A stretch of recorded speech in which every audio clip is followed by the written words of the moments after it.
Part One of The Prince by Niccolò Machiavelli. Translated by W. K. Marriott. Read by Bob Neufeld. Dedication. To the magnificent Lorenzo di Piero di Medici. Those who strive to obtain the good graces of a prince are accustomed to come before him with such things as they hold most precious, or in which they see him take most delight. Whence one often sees horses, arms, cloth of gold, precious stones, and similar ornaments presented to princes, worthy of their greatness. Desiring therefore to present myself to your magnificence with some testimony of my devotion towards you, I have not found among my possessions anything which I hold more dear than, or value so much as, the knowledge of the actions of great men, acquired by long experience in contemporary affairs and a continual study of antiquity, which, having reflected upon it with great and prolonged diligence, I now send, digested into a little volume, to your magnificence.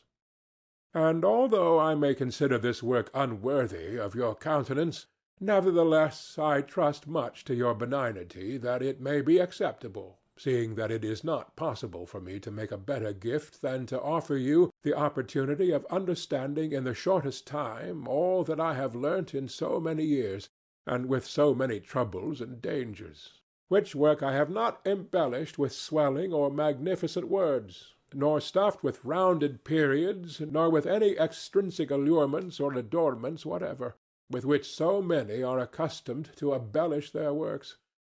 For I have wished either that no honor should be given it, or else that the truth of the matter and the weightiness of the theme shall make it acceptable.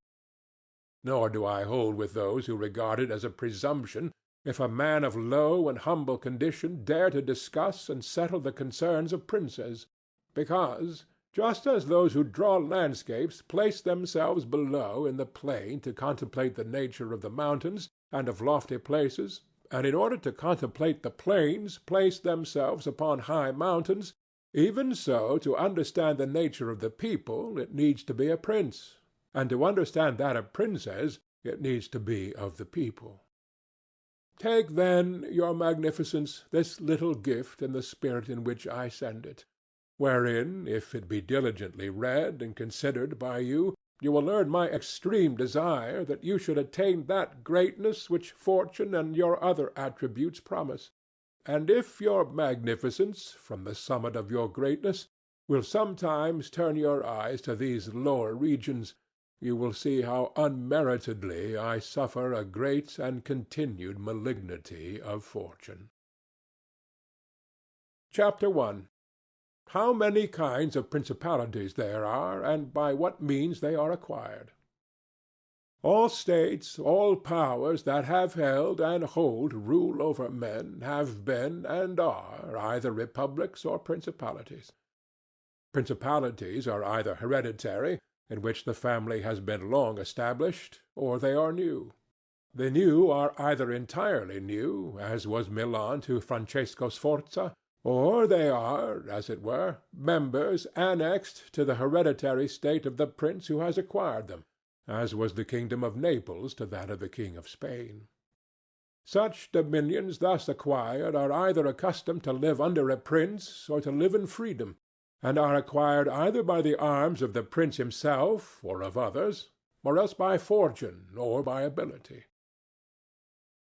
Chapter 2. Concerning hereditary principalities. I will leave out all discussion on republics, inasmuch as in another place I have written of them at length, and will address myself only to principalities.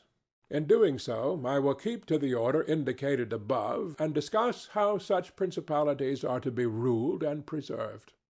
I say at once there are fewer difficulties in holding hereditary states, and those long accustomed to the family of their prince, than new ones.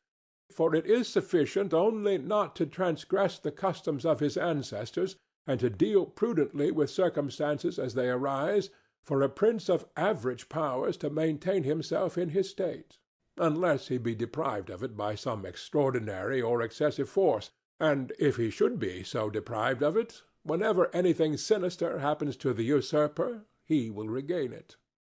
We have in Italy, for example, the Duke of Ferrara, who could not have withstood the attacks of the Venetians in 84, nor those of Pope Julius in 10, unless he had been long established in his dominions.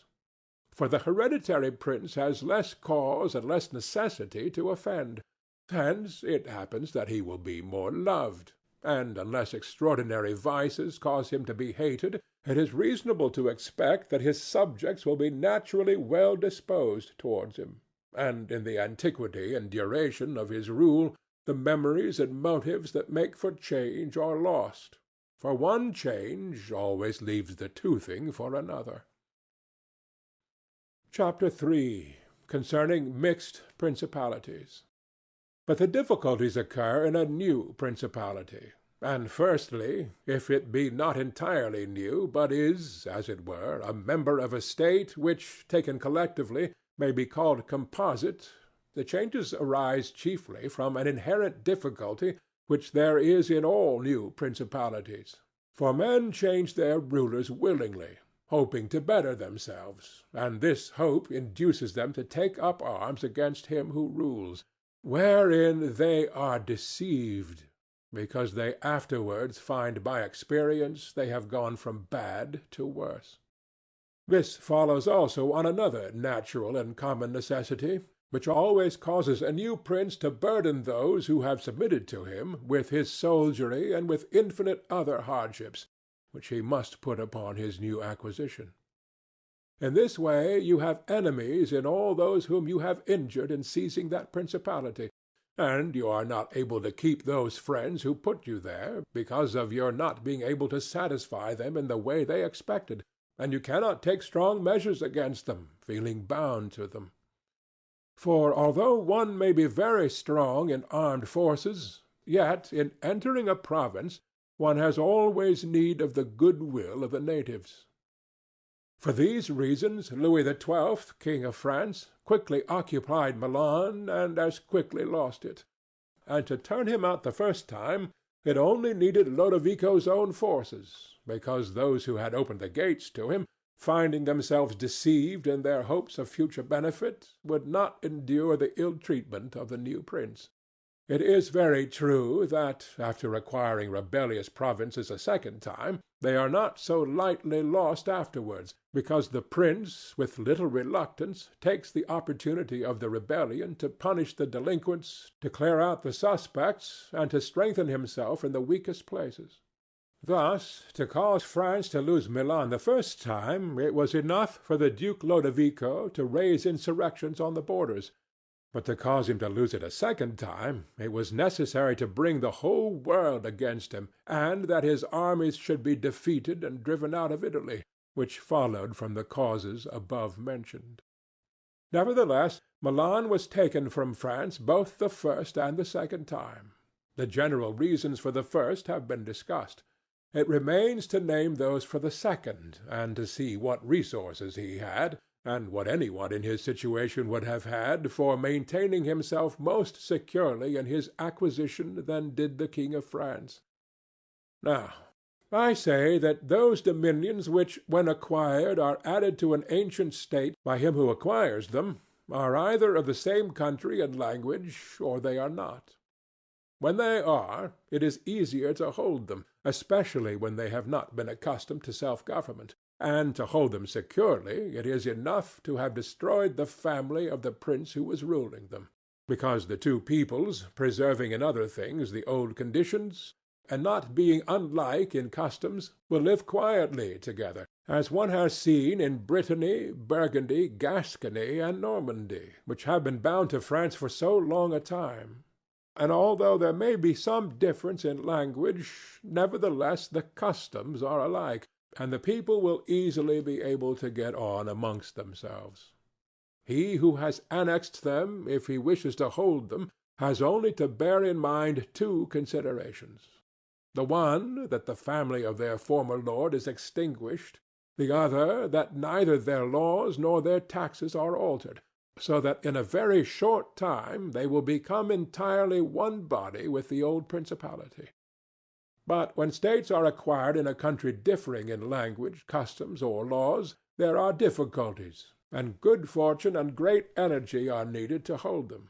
And one of the greatest and most real helps would be that he who has acquired them should go and reside there. This would make his position more secure and durable, as it has made that of the Turk in Greece, who, notwithstanding all the other measures taken by him for holding that state, if he had not settled there, would not have been able to keep it. Because if one is on the spot, disorders are seen as they spring up, and one can quickly remedy them. But if one is not at hand, they are heard of only when they are great, and then one can no longer remedy them. Besides this, the country is not pillaged by your officials. The subjects are satisfied by prompt recourse to the prince. Thus, wishing to be good, they have more cause to love him, and wishing to be otherwise, to fear him. He who would attack that state from the outside must have the utmost caution. As long as the prince resides there, it can only be wrested from him with the greatest difficulty. The other and better course is to send colonies to one or two places, which may be as keys to that state, for it is necessary either to do this or else to keep there a great number of cavalry and infantry.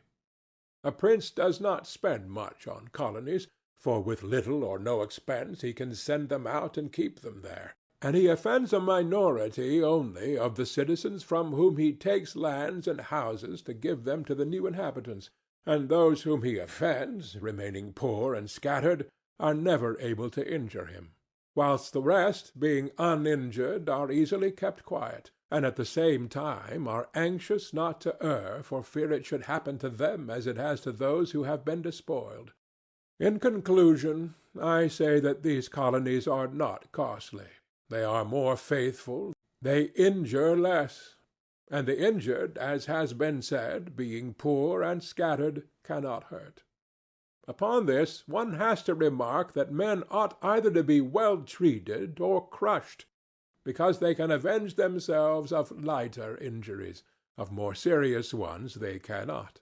Therefore the injury that is to be done to a man ought to be of such a kind that one does not stand in fear of revenge.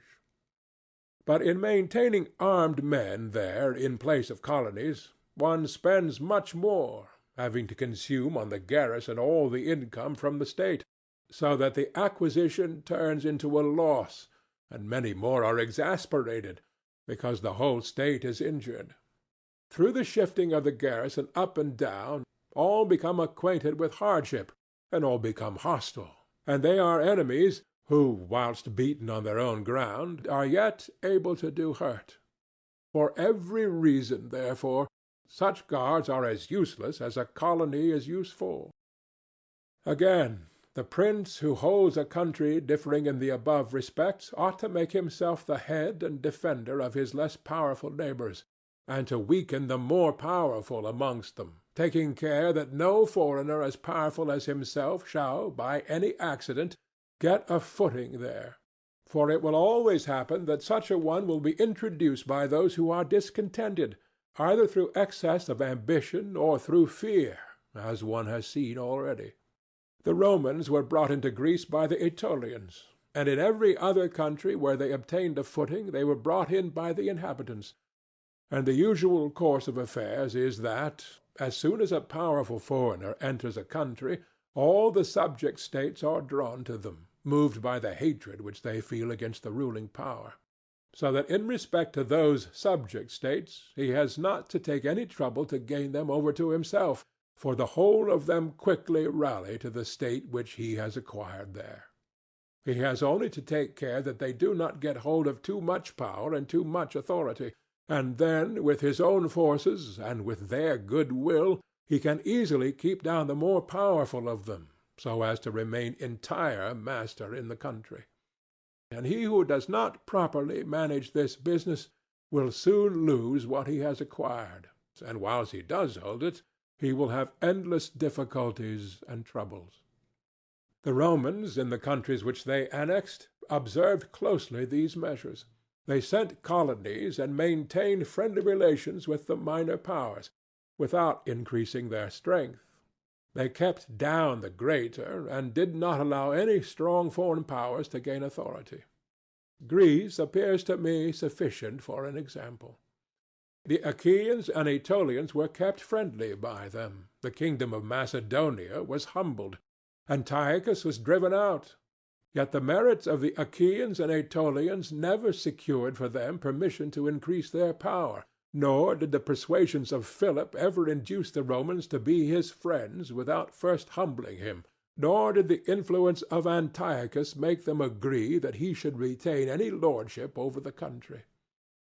Because the Romans did in these instances what all prudent princes ought to do, who have to regard not only present troubles, but also future ones, for which they must prepare with every energy, because, when foreseen, it is easy to remedy them. But if you wait until they approach, the medicine is no longer in time, because the malady has become incurable.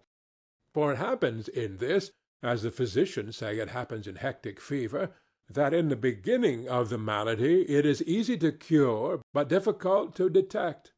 But in the course of time, not having been either detected or treated in the beginning, it becomes easy to detect, but difficult to cure. This it happens in affairs of state, for when the evils that arise have been foreseen, which it is only given to a wise man to see, they can be quickly redressed. But when, through not having been foreseen, they have been permitted to grow in a way that every one can see them, there is no longer a remedy. Therefore the Romans, foreseeing troubles, dealt with them at once, and even to avoid a war would not let them come to a head, for they knew that war is not to be avoided, but is only to be put off to the advantage of others. Moreover, they wished to fight with Philip and Antiochus in Greece, so as not to have to do it in Italy. They could have avoided both, but this they did not wish. Nor did that ever please them which is forever in the mouths of the wise ones of our times. Let us enjoy the benefits of the time, but rather the benefits of their own valor and prudence. For time drives everything before it, and is able to bring with it good as well as evil, and evil as well as good. But let us return to France, and inquire whether she has done any of the things mentioned. I will speak of Louis, and not of Charles, as the man whose conduct is the better to be observed, he having held possession of Italy for the longest period, and you will see that he has done the opposite to those things which ought to be done to retain a state composed of diverse elements. King Louis was brought into Italy by the ambition of the Venetians, who desired to obtain half the state of Lombardy by his intervention. I will not blame the course taken by the king, because, wishing to get a foothold in Italy, and having no friends there, seeing rather that every door was shut to him owing to the conduct of Charles, he was forced to accept those friendships which he could get, and he would have succeeded very quickly in his design if in other matters he had not made some mistakes. The king, however, having acquired Lombardy, regained at once the authority which Charles had lost. Genoa yielded. The Florentines became his friends. The Marquis of Mantua, the Duke of Ferrara, the Bentivogli, my Lady of Forli, the lords of Faenza, of Pesaro, of Rimini, of Camarino, of Piombino, the Lucchese, the Pisans, the Sienese, everybody made advances to him to become his friend. Then could the Venetians realize the rashness of the course taken by them, which, in order that they might secure 2 towns in Lombardy, had made the king master of 2/3 of Italy. Let any one now consider with what little difficulty the king could have maintained his position in Italy had he observed the rules above laid down, and kept all his friends secure and protected.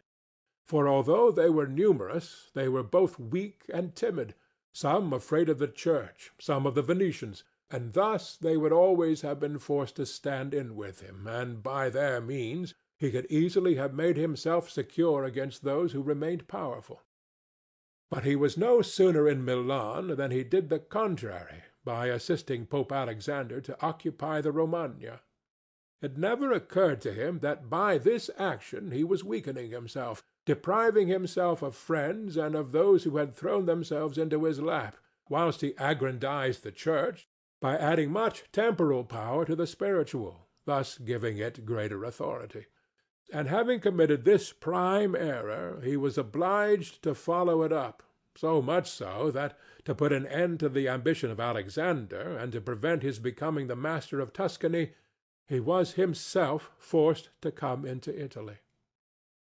And, as if it were not enough to have aggrandized the Church and deprived himself of friends, he, wishing to have the kingdom of Naples, divides it with the king of Spain, and where he was the prime arbiter in Italy, he takes an associate, so that the ambitious of that country and the malcontents of his own should have somewhere to shelter.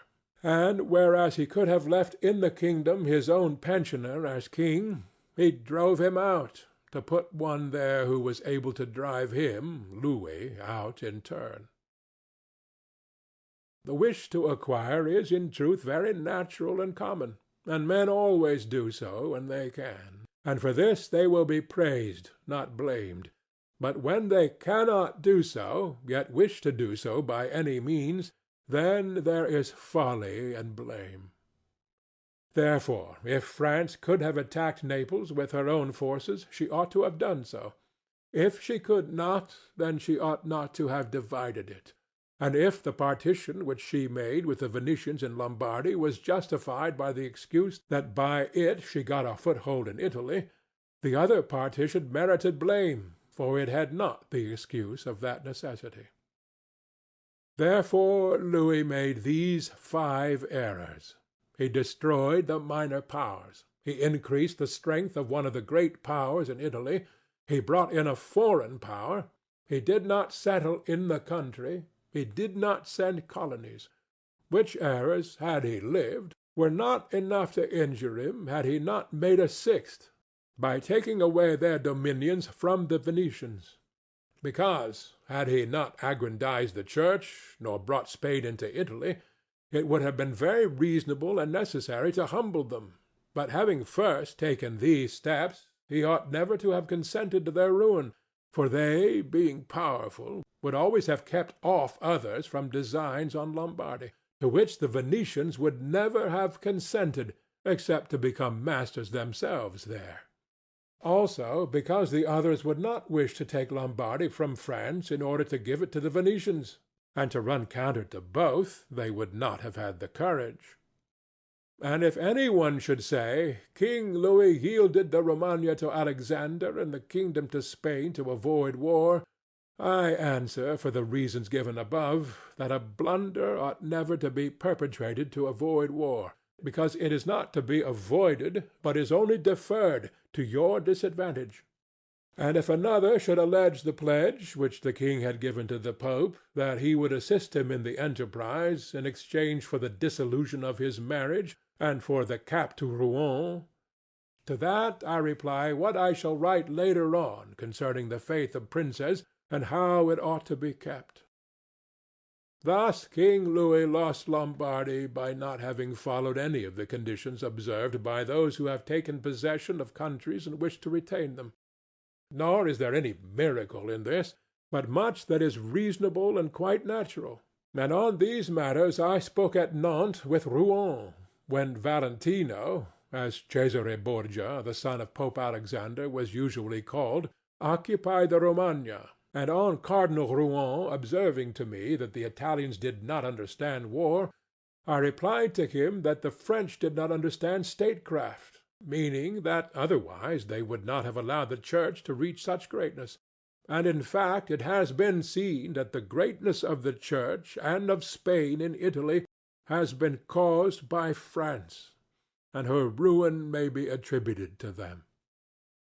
From this a general rule is drawn which never or rarely fails, that he who is the cause of another becoming powerful is ruined, because that predominancy has been brought about either by astuteness or else by force, and both are distrusted by him who has been raised to power. Chapter 4. why the kingdom of Darius, conquered by Alexander, did not rebel against the successors of Alexander at his death. Considering the difficulties which men have had to hold to a newly acquired state, some might wonder how, seeing that Alexander the Great became the master of Asia in a few years, and died whilst it was scarcely settled, whence it might appear reasonable that the whole empire would have rebelled, nevertheless his successors maintained themselves, and had to meet no other difficulty than that which arose among themselves from their own ambitions. I answer that the principalities of which one has record are found to be governed in two different ways, either by a prince with a body of servants who assist him to govern the kingdom as ministers by his favor and permission, or by a prince and barons who hold that dignity by antiquity of blood and not by the grace of the prince. Such barons have states and their own subjects, who recognize them as lords and hold them in natural affection. Those states that are governed by a prince and his servants hold their prince in more consideration, because in all the country there is no one who is recognized as superior to him, and if they yield obedience to another, they do it as to a minister and official, and they do not bear him any particular affection. The examples of these two governments in our time are the Turk and the King of France. The entire monarchy of the Turk is governed by one lord.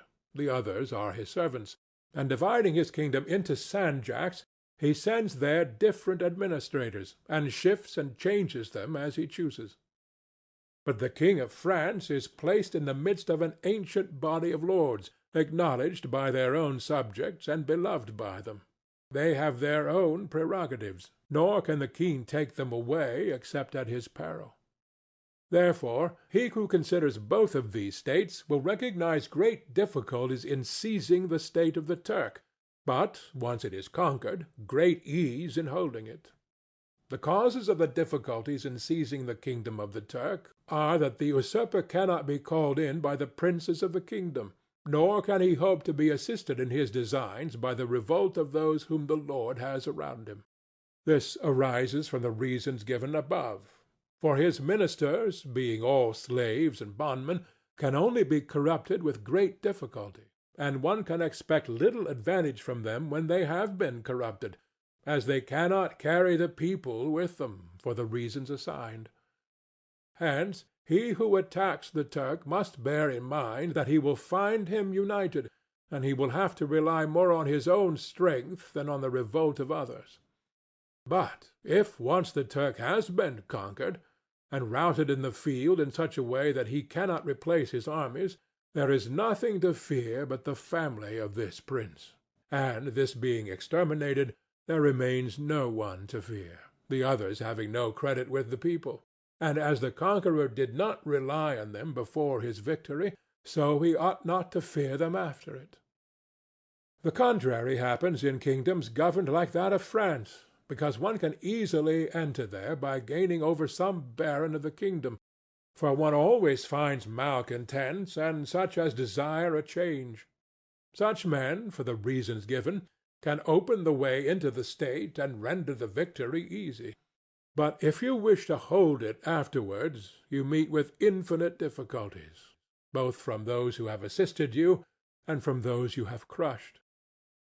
Nor is it enough for you to have exterminated the family of the prince, because the lords that remain make themselves the heads of fresh movements against you, and as you are unable to either satisfy or exterminate them, that state is lost whenever time brings the opportunity.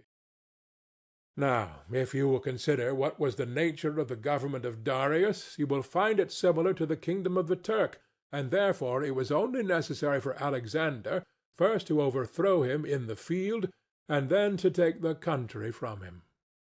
After which victory, Darius being killed, the state remained secure to Alexander for the above reasons. And if his successors had been united, they would have enjoyed it securely and at their ease, for there were no tumults raised in the kingdom except those who provoked themselves. But it is impossible to hold with such tranquillity states constituted like that of France. Hence arose those frequent rebellions against the Romans in Spain, France, and Greece, owing to the many principalities there were in these states, of which, as long as the memory of them endured, the Romans always had an insecure possession. But with the power and long continuance of the empire, the memory of them passed away, and the Romans then became secure possessors. And when fighting afterwards against themselves, each one was able to attach to himself his own parts of the country, according to the authority he had assumed there, and the family of the former lord being exterminated, none other than the Romans were acknowledged. When these things are remembered, no one will marvel at the ease with which Alexander held the empire of Asia, or at the difficulties which others have had to keep in acquisition, such as Pyrrhus and many more. This is not occasioned by the little or abundance of ability in the conqueror, but by the want of uniformity in the subject state. Chapter 5. Concerning the way to govern cities or principalities which lived under their own laws before they were annexed. Whenever those states which have been acquired as stated have been accustomed to live under their own laws and in freedom, there are three courses for those who wish to hold them. The first is to ruin them. The next is to reside there in person. The third is to permit them to live under their own laws, drawing a tribute and establishing within it an oligarchy which will keep it friendly to you. Because such a government, being created by the prince, knows that it cannot stand without his friendship and interest, and does its utmost to support him. And therefore he who would keep a city accustomed to freedom will hold it more easily by the means of its own citizens than in any other way. There are, for example, the Spartans and the Romans. The Spartans held Athens and Thebes, establishing there an oligarchy. Nevertheless, they lost them. The Romans, in order to hold Capua, Carthage, and Numantia, dismantled them and did not lose them. They wished to hold Greece as the Spartans held it, making it free and permitting its laws, and did not succeed. So to hold it they were compelled to dismantle many cities in the country, for in truth there is no safe way to retain them otherwise than by ruining them. And he who becomes master of a city accustomed to freedom and does not destroy it may expect to be destroyed by it. For in rebellion it has always the watchword of liberty and its ancient privileges as a rallying point, which neither time nor benefits will ever cause it to forget. And whatever you may do or provide against, they never forget that name or their privileges, unless they are disunited or dispersed, but at every chance they immediately rally to them, as Pisa after the 100 years she had been held in bondage by the Florentines. But when cities or countries are accustomed to live under a prince, and his family is exterminated, they, being on the one hand accustomed to obey, and on the other hand not having the old prince, cannot agree in making one from amongst themselves, and they do not know how to govern themselves. For this reason they are very slow to take up arms, and a prince can gain them to himself and secure them much more easily. But in republics there is more vitality, greater hatred, and more desire for vengeance, which will never permit them to allow the memory of their former liberty to rest, so that the safest way is to destroy them or to reside there. End of Part 1.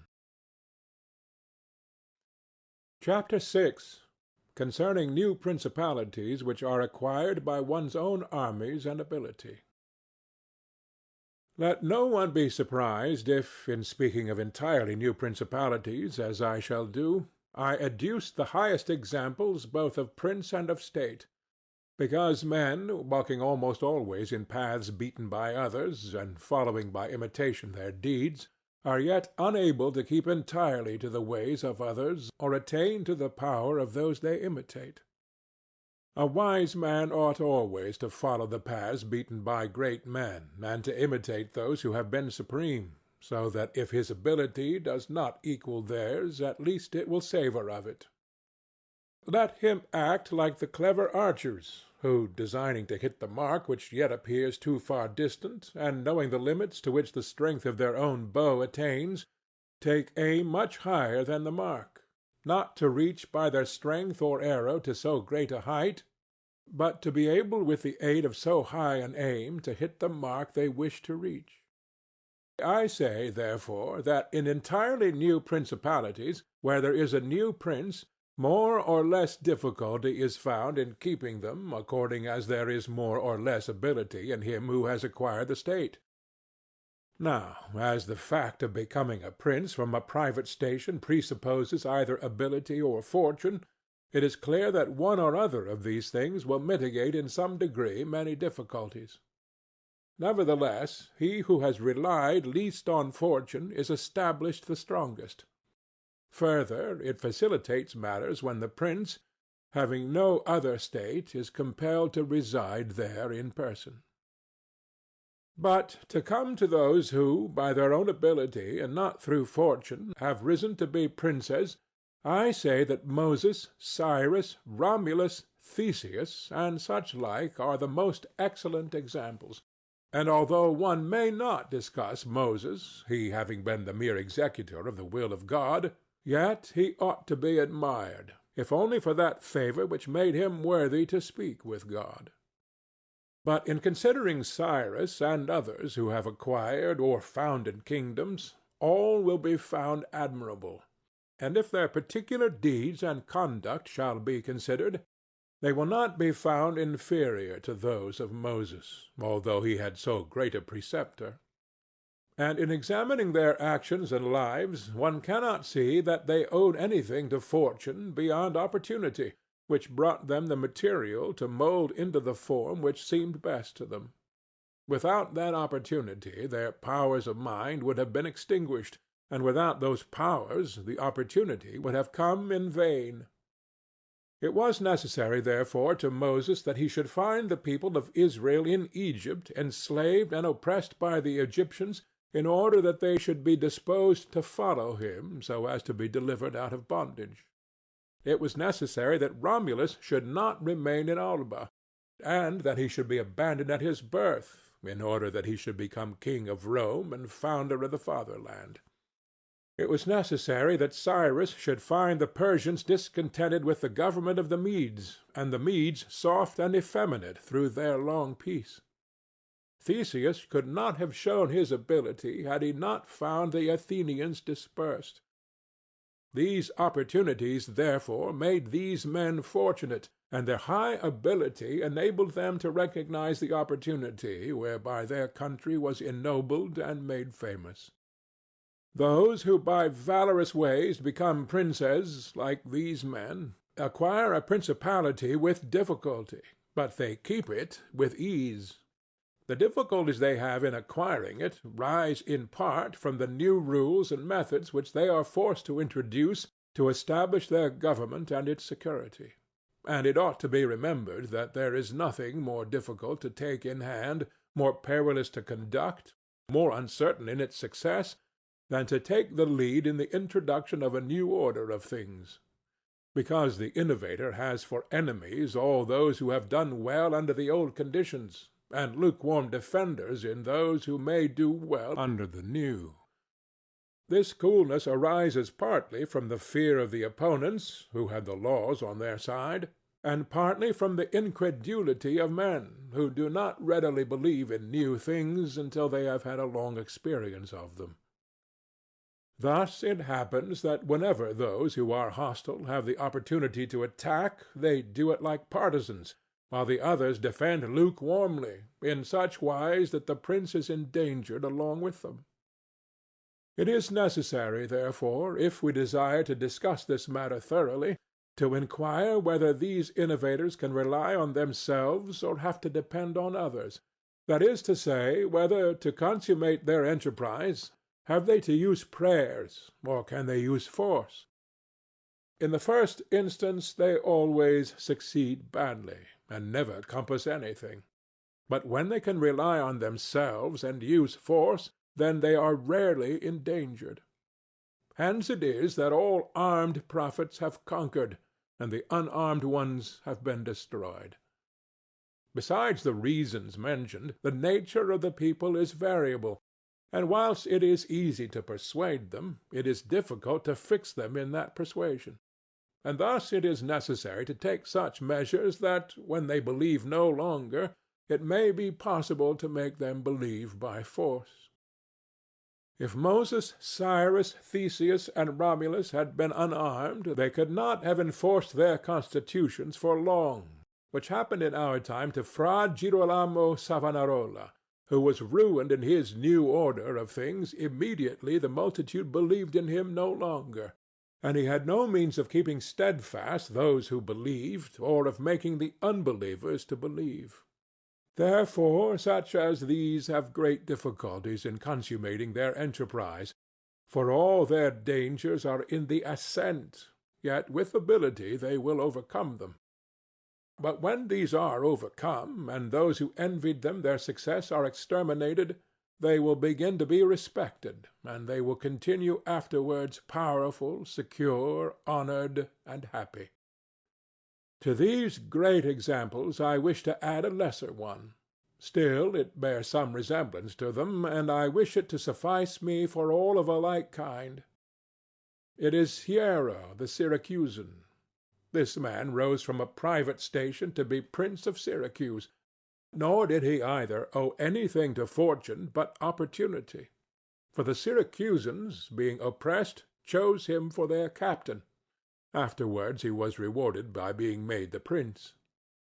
He was of so great ability, even as a private citizen, that one who writes of him says he wanted nothing but a kingdom to be a king. This man abolished the old soldiery, organized the new, gave up old alliances, made new ones, and as he had his own soldiers and allies, on such foundations he was able to build an edifice. Thus, whilst he had endured much trouble in acquiring, he had but little in keeping. Chapter 7. Concerning new principalities which are acquired either by the arms of others or by good fortune. Those who solely by good fortune become princes from being private citizens have little trouble in rising, but much in keeping atop. They have not had any difficulties on the way up, because they fly, but they have many when they reach the summit.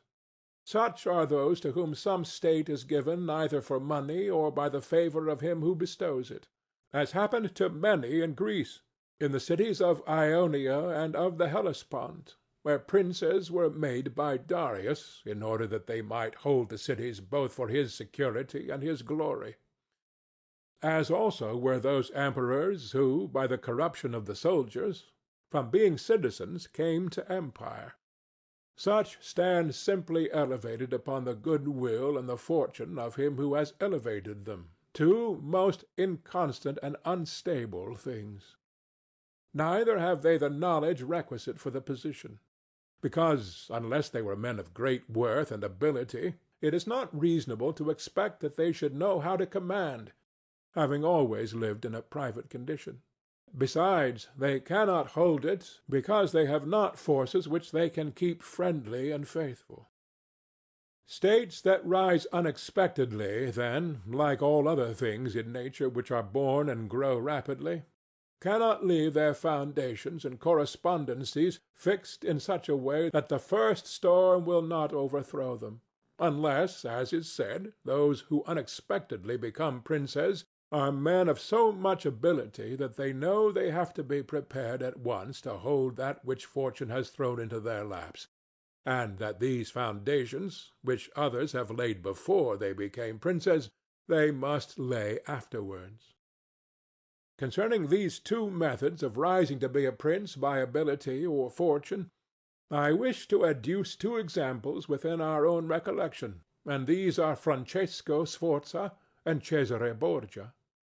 Francesco, by proper means and with great ability, from being a private person rose to be Duke of Milan, and that which he had acquired with 1,000 anxieties he kept with little trouble.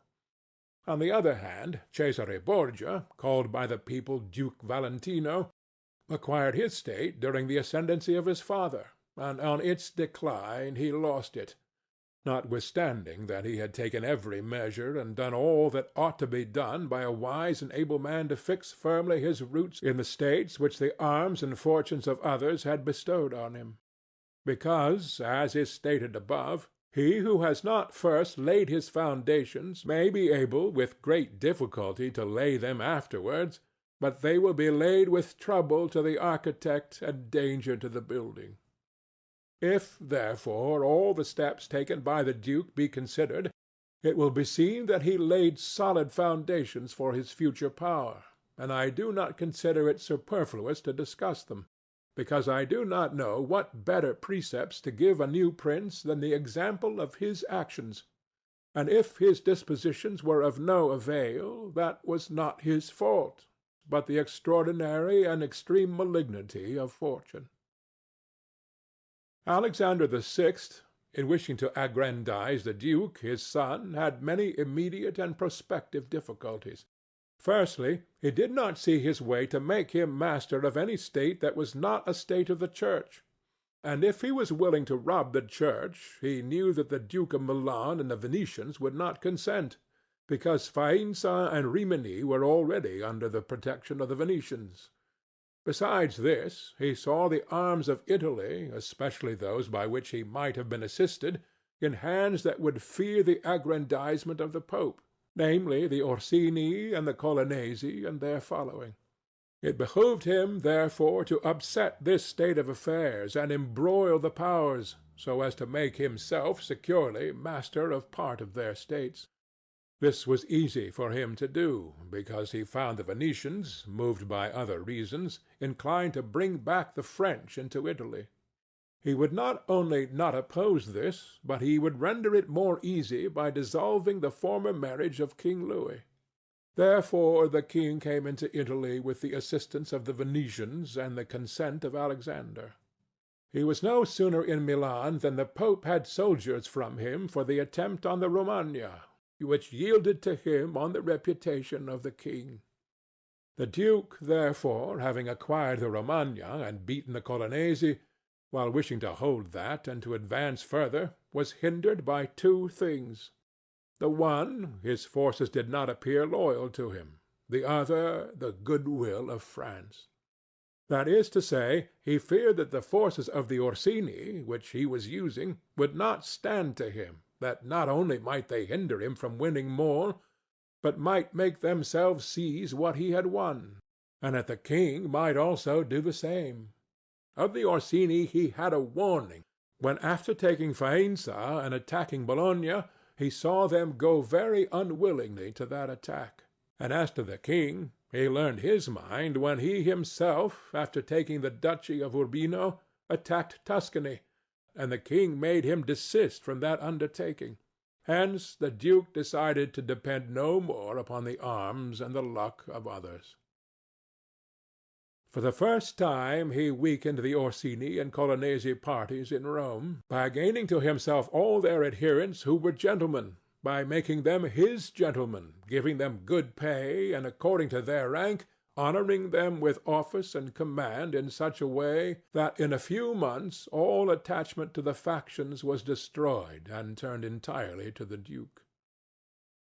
After this he awaited an opportunity to crush the Orsini, having scattered the adherents of the Colonna house.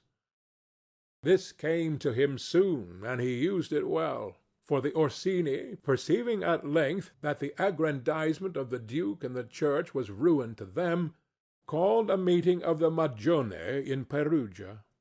From this sprung the rebellion at Urbino and the tumults in the Romagna, with endless dangers to the duke, all of which he overcame with the help of the French. Having restored his authority, not to leave it at risk by trusting either to the French or other outside forces, he had recourse to his wiles, and he knew so well how to conceal his mind, that by the mediation of Signor Pagolo, whom the duke did not fail to secure with all kinds of attention, giving him money, apparel, and horses, the Orsini were reconciled, so that their simplicity brought them into his power at Sinigalia. Having exterminated the leaders, and turned their partisans into his friends, the duke laid sufficiently good foundations to his power, having all the Romagna and the duchy of Urbino. And the people now beginning to appreciate their prosperity, he gained them all over to himself. And as this point is worthy of notice and to be imitated by others, I am not willing to leave it out. When the duke occupied the Romagna, he found it under the rule of weak masters, who rather plundered their subjects than ruled them, and gave them more cause for disunion than for union, so that the country was full of robbery, quarrels, and every kind of violence. And so, wishing to bring back peace and obedience to authority, he considered it necessary to give it a good governor.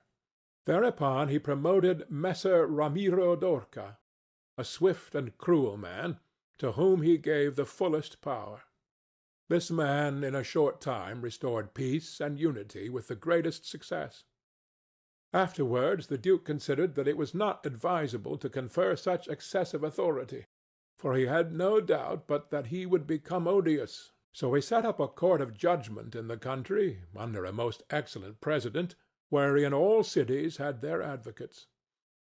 And because he knew that the past severity had caused some hatred against himself, so, to clear himself in the minds of the people and gain them entirely to himself, he desired to show that if any cruelty had been practised, it had not originated with him, but in the natural sternness of the minister. Under this pretence he took Ramiro, and one morning caused him to be executed and left on the piazza at Cesena, with the block and a bloody knife at his side. The barbarity of this spectacle caused the people to be at once satisfied and dismayed. But let us return whence we started. I say that the duke, finding himself now sufficiently powerful and partly secured from immediate dangers by having armed himself in his own way, and having in a great measure crushed those forces in his vicinity that could injure him if he wished to proceed with his conquest, had next to consider France, for he knew that the king, who too late was aware of his mistake, would not support him. And from this time he began to seek new alliances and to temporize with France in the expedition which she was making towards the kingdom of Naples against the Spaniards who were besieging Gaeta. It was his intention to secure himself against them, and this he would have quickly accomplished had Alexander lived. Such was his line of action as to present affairs. But as to the future, he had to fear, in the first place, that a new successor to the church might not be friendly to him, and might seek to take from him that which Alexander had given him. So he decided to act in 4 ways. Firstly, by exterminating the families of those lords whom he had despoiled, so as to take away that pretext from the Pope. Secondly, by winning to himself all the gentlemen of Rome, so as to be able to curb the Pope with their aid, as has been observed. Thirdly, by converting the college more to himself.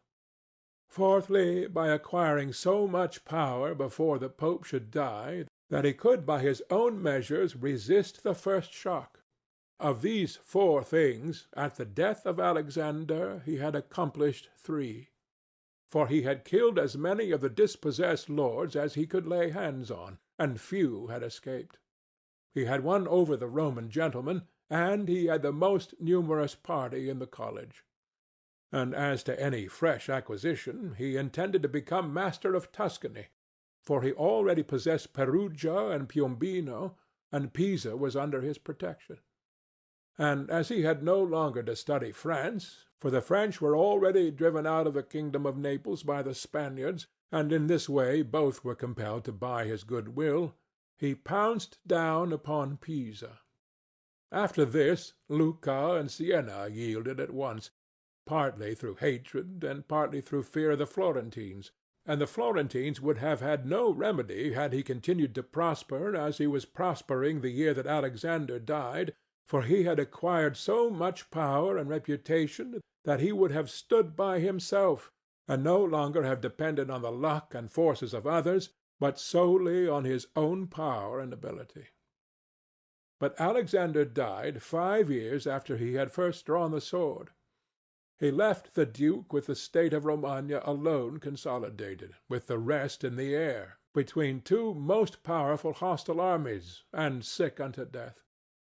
Yet there were in the duke such boldness and ability, and he knew so well how men are to be won or lost, and so firm with the foundations which in so short a time he had laid, that if he had not had those armies on his back, or if he had been in good health, he would have overcome all difficulties.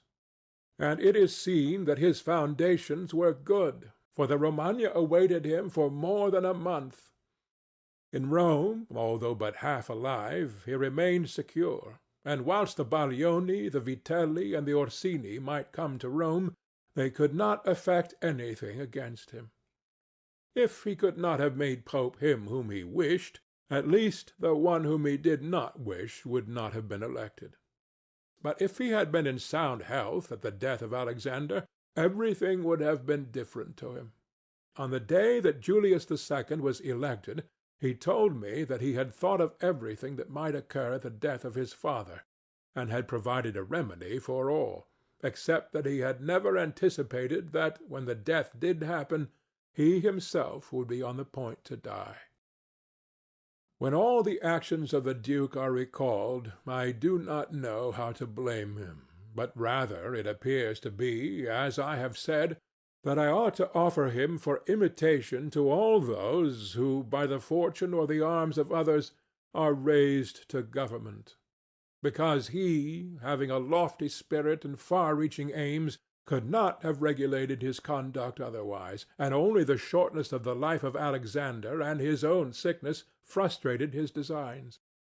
Therefore, he who considers it necessary to secure himself in his new principality, to win friends, to overcome either by force or fraud, to make himself beloved and feared by the people, to be followed and revered by the soldiers, to exterminate those who have power or reason to hurt him, to change the old order of things for new, to be severe and gracious, magnanimous and liberal, to destroy a disloyal soldiery and to create new, to maintain friendship with kings and princes in such a way that they must help him with zeal and offend with caution, cannot find a more lively example than the actions of this man. Only can he be blamed for the election of Julius II, in whom he made a bad choice, because, as is said, not being able to elect a pope to his own mind, he could have hindered any other from being elected pope, and he ought never to have consented to the election of any cardinal whom he had injured or who had cause to fear him if they became pontiffs. For men injure either from fear or hatred.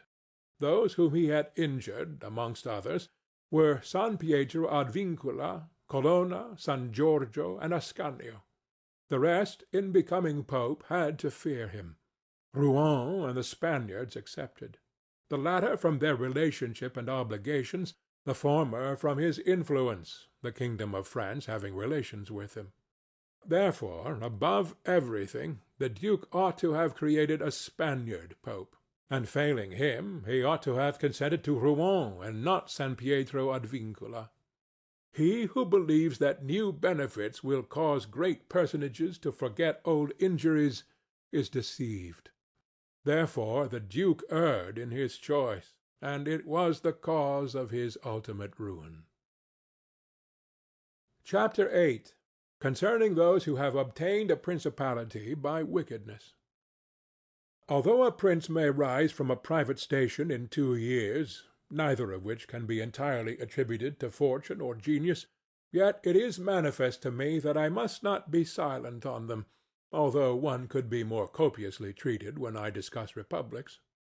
These methods are, when, either by some wicked or nefarious ways, one ascends to the principality, or when by the favor of his private citizens a private person becomes the prince of his country.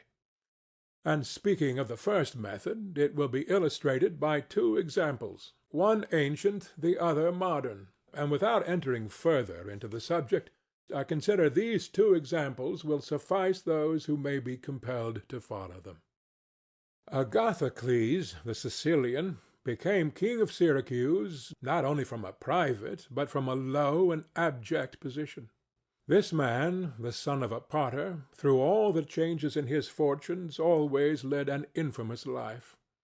Nevertheless, he accompanied his infamies with so much ability of mind and body that, having devoted himself to the military profession, he rose through its ranks to be praetor of Syracuse.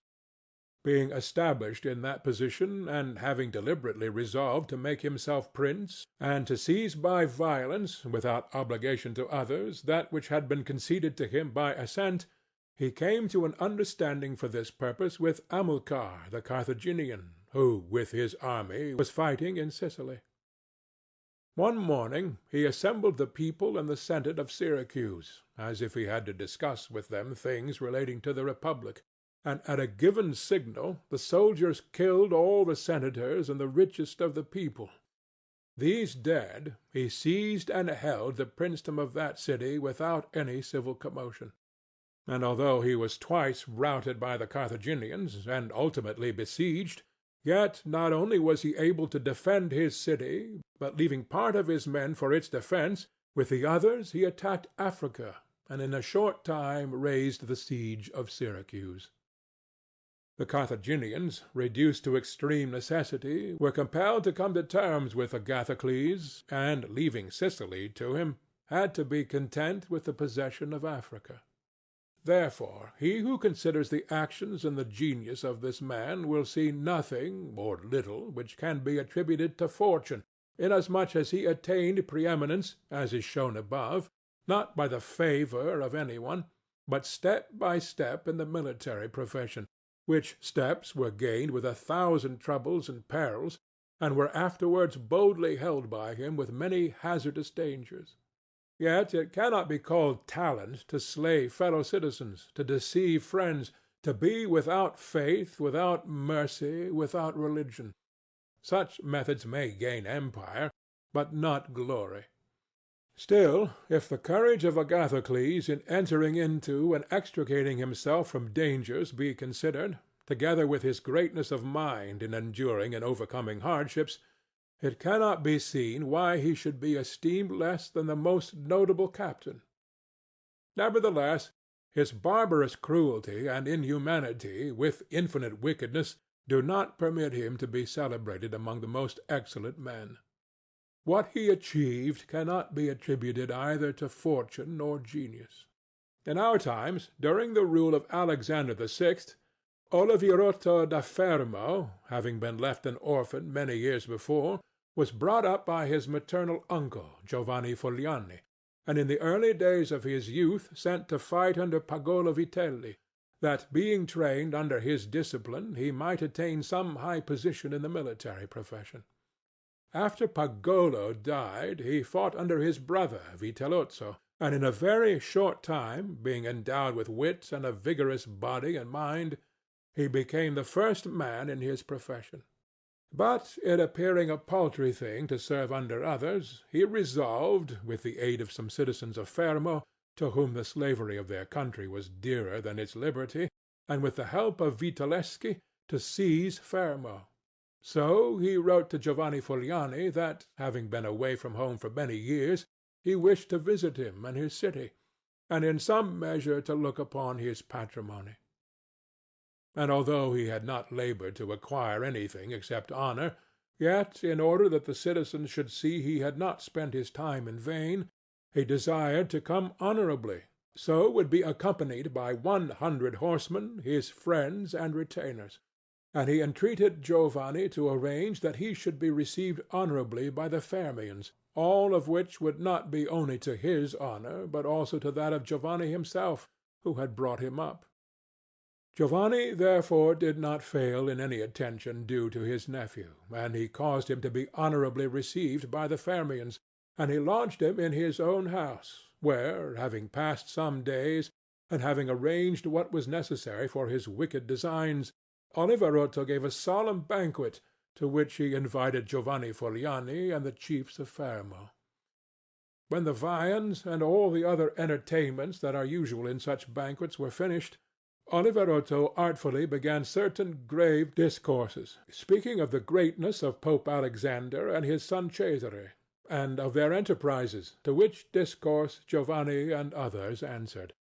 But he rose at once, saying that such matters ought to be discussed in a more private place, and he betook himself to a chamber, whither Giovanni and the rest of the citizens went in after him. No sooner were they seated than soldiers issued from secret places and slaughtered Giovanni and the rest. After these murders, Oliverotto, mounted on horseback, rode up and down the town, and besieged the chief magistrate in the palace, so that in fear the people were forced to obey him, and to form a government, of which he made himself the prince. He killed all the malcontents who were able to injure him, and strengthened himself with new civil and military ordinances, in such a way that in the year during which he held the principality, not only was he secure in the city of Fermo, but he had become formidable to all his neighbors. And his destruction would have been as difficult as that of Agathocles if he had not allowed himself to be overreached by Cesare Borgia, who took him with the Orsini and Vitelli at Sinigalia, as was stated above. Thus, 1 year after he had committed his parricide, he was strangled, together with Vitellozzo, whom he had made his leader in valour and wickedness. Some may wonder how it can happen that Agathocles and his like, after infinite treacheries and cruelties, should live for long secure in his country, and defend himself from external enemies, and never be conspired against by his own citizens, seeing that many others, by means of cruelty, have never been able even in peaceful times to hold the state, still less in the doubtful times of war. I believe that this falls from severities being badly or properly used. Those may be called properly used, if of evil it is possible to speak well, that are applied at one blow and are necessary to one's security, and that are not persisted in afterwards, unless they can be turned to the advantage of the subjects. The badly employed are those which, notwithstanding they may be few in the commencement, multiply with time rather than decrease. Those who practice the first system are able, by the aid of God or man, to mitigate in some degree their rule, as Agathocles did. It is impossible for those who follow the other to maintain themselves. Hence it is to be remarked that in seizing a state, the usurper ought to examine closely into all those injuries which it is necessary for him to inflict, and to do them all at one stroke, so as not to have to repeat them daily, and thus, by not unsettling men, he will be able to reassure them, and win them to himself by benefits. He who does otherwise, either from timidity or evil advice, is always compelled to keep the knife in his hand. Neither can he rely on his subjects, nor can they attach themselves to him, owing to their continued and repeated wrongs. For injuries are to be done all at one time, so that, being tasted less, they offend less. Benefits are to be given little by little, so that the flavor of them may last longer. And above all things, a prince ought to live amongst his people in such a way that no unexpected circumstances, whether of good or evil, shall make him change. Because if the necessity for this comes in troubled times, you are too late for harsh measures, and mild ones will not help you, for they will be considered as forced from you, and no one will be under any obligation to you for them. Chapter 9. Concerning a Civil Principality. But coming to the other point, where a leading citizen becomes the prince of his country, not by wickedness or any intolerable violence, but by the favor of his fellow citizens, this may be called a civil principality. Nor is genius or fortune altogether necessary to attain to it, but rather a happy shrewdness. I say, then, that such a principality is obtained either by the favor of the people or by the favor of the nobles, because in all cities these two distinct parties are found, and from this it arises that the people do not wish to be ruled nor oppressed by the nobles, and the nobles wish to rule and oppress the people. And from these two opposite desires there arises in cities one of three results: either a principality, self-government, or anarchy.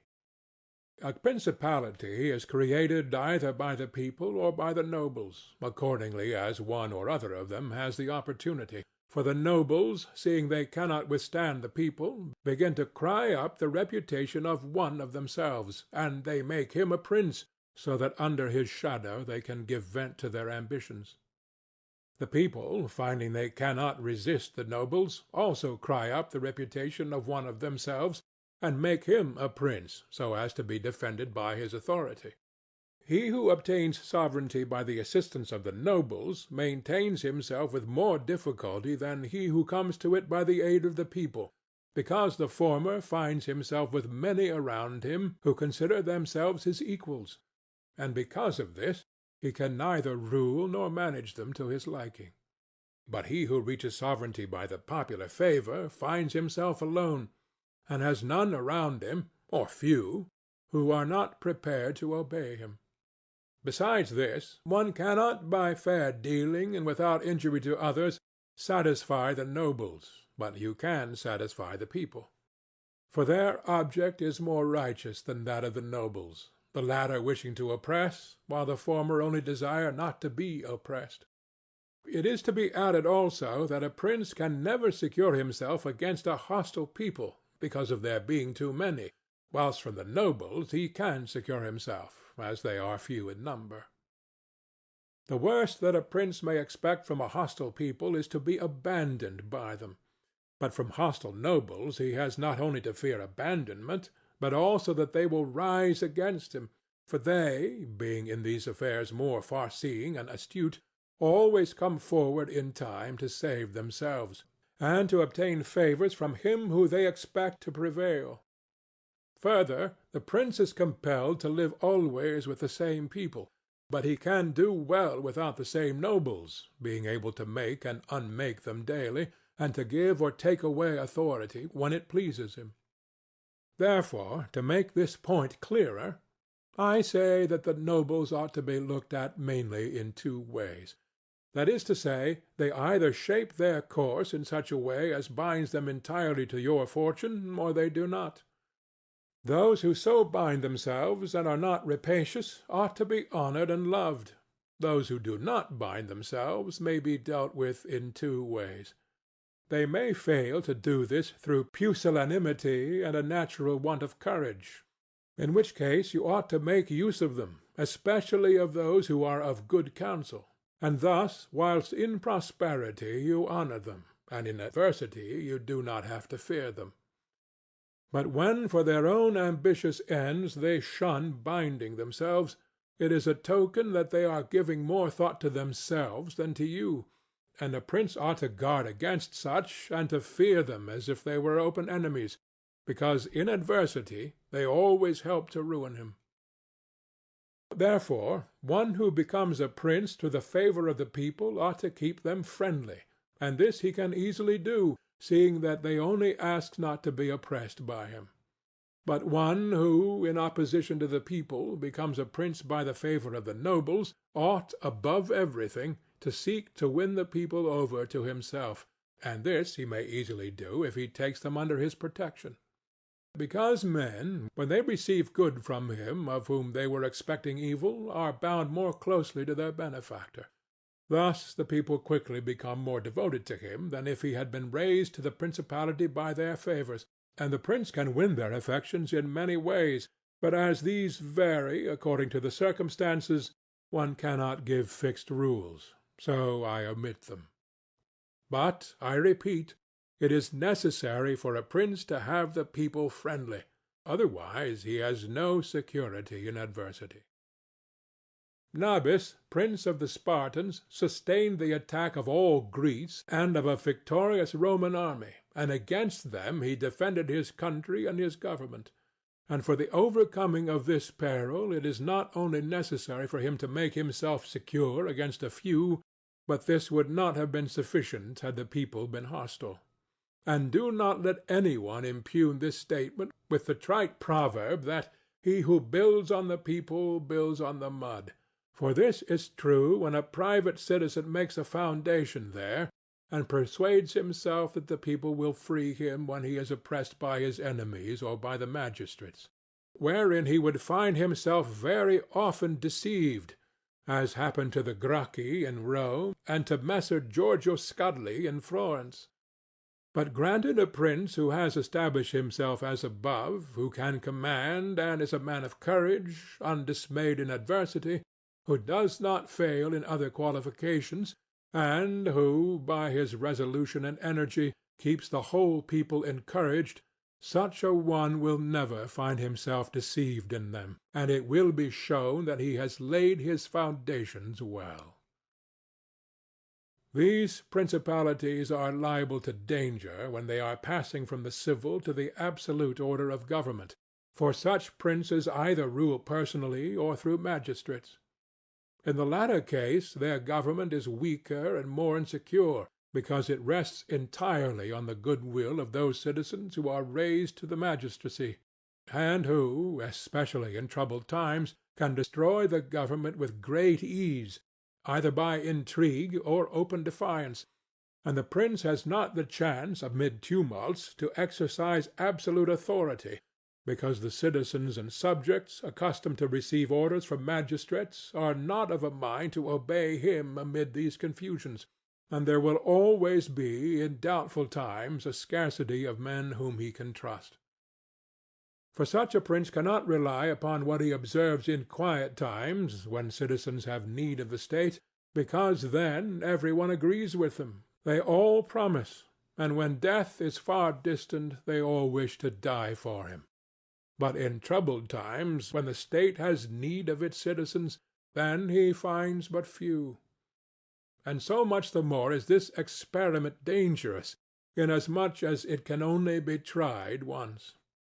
Therefore a wise prince ought to adopt such a course that his citizens will always, in every sort and kind of circumstance, have need of the state and of him, and then he will always find them faithful. Chapter 10. Concerning the way in which the strength of all principalities ought to be measured. It is necessary to consider another point in examining the character of these principalities. That is, whether a prince has such power that in case of need he can support himself with his own resources, or whether he has always need of the assistance of others.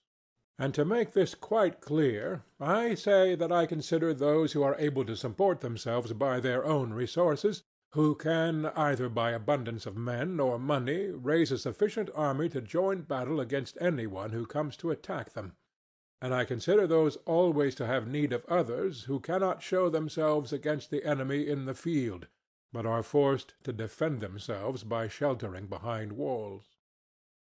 The first case has been discussed, but we will speak of it again should it recur. In the second case one can say nothing except to encourage such princes to provision and fortify their towns, and not on any account to defend the country. And whoever shall fortify his town well, and shall have managed the other concerns of his subjects in the way stated above, and to be often repeated, will never be attacked without great caution. For men are always adverse to enterprises where difficulties can be seen, and it will be seen not to be an easy thing to attack one who has his town well fortified and is not hated by his people. The cities of Germany are absolutely free. They own but little country around them, and they yield obedience to the emperor when it suits them. Nor do they fear this or any other power they may have near them, because they are fortified in such a way that every one thinks the taking of them by assault would be tedious and difficult, seeing they have proper ditches and walls, they have sufficient artillery, and they always keep in public depots enough for 1 year's eating, drinking, and firing. And beyond this, to keep the people quiet and without loss to the state, they always have the means of giving work to the community in those labors that are the life and strength of the city. and on the pursuit of which the people are supported.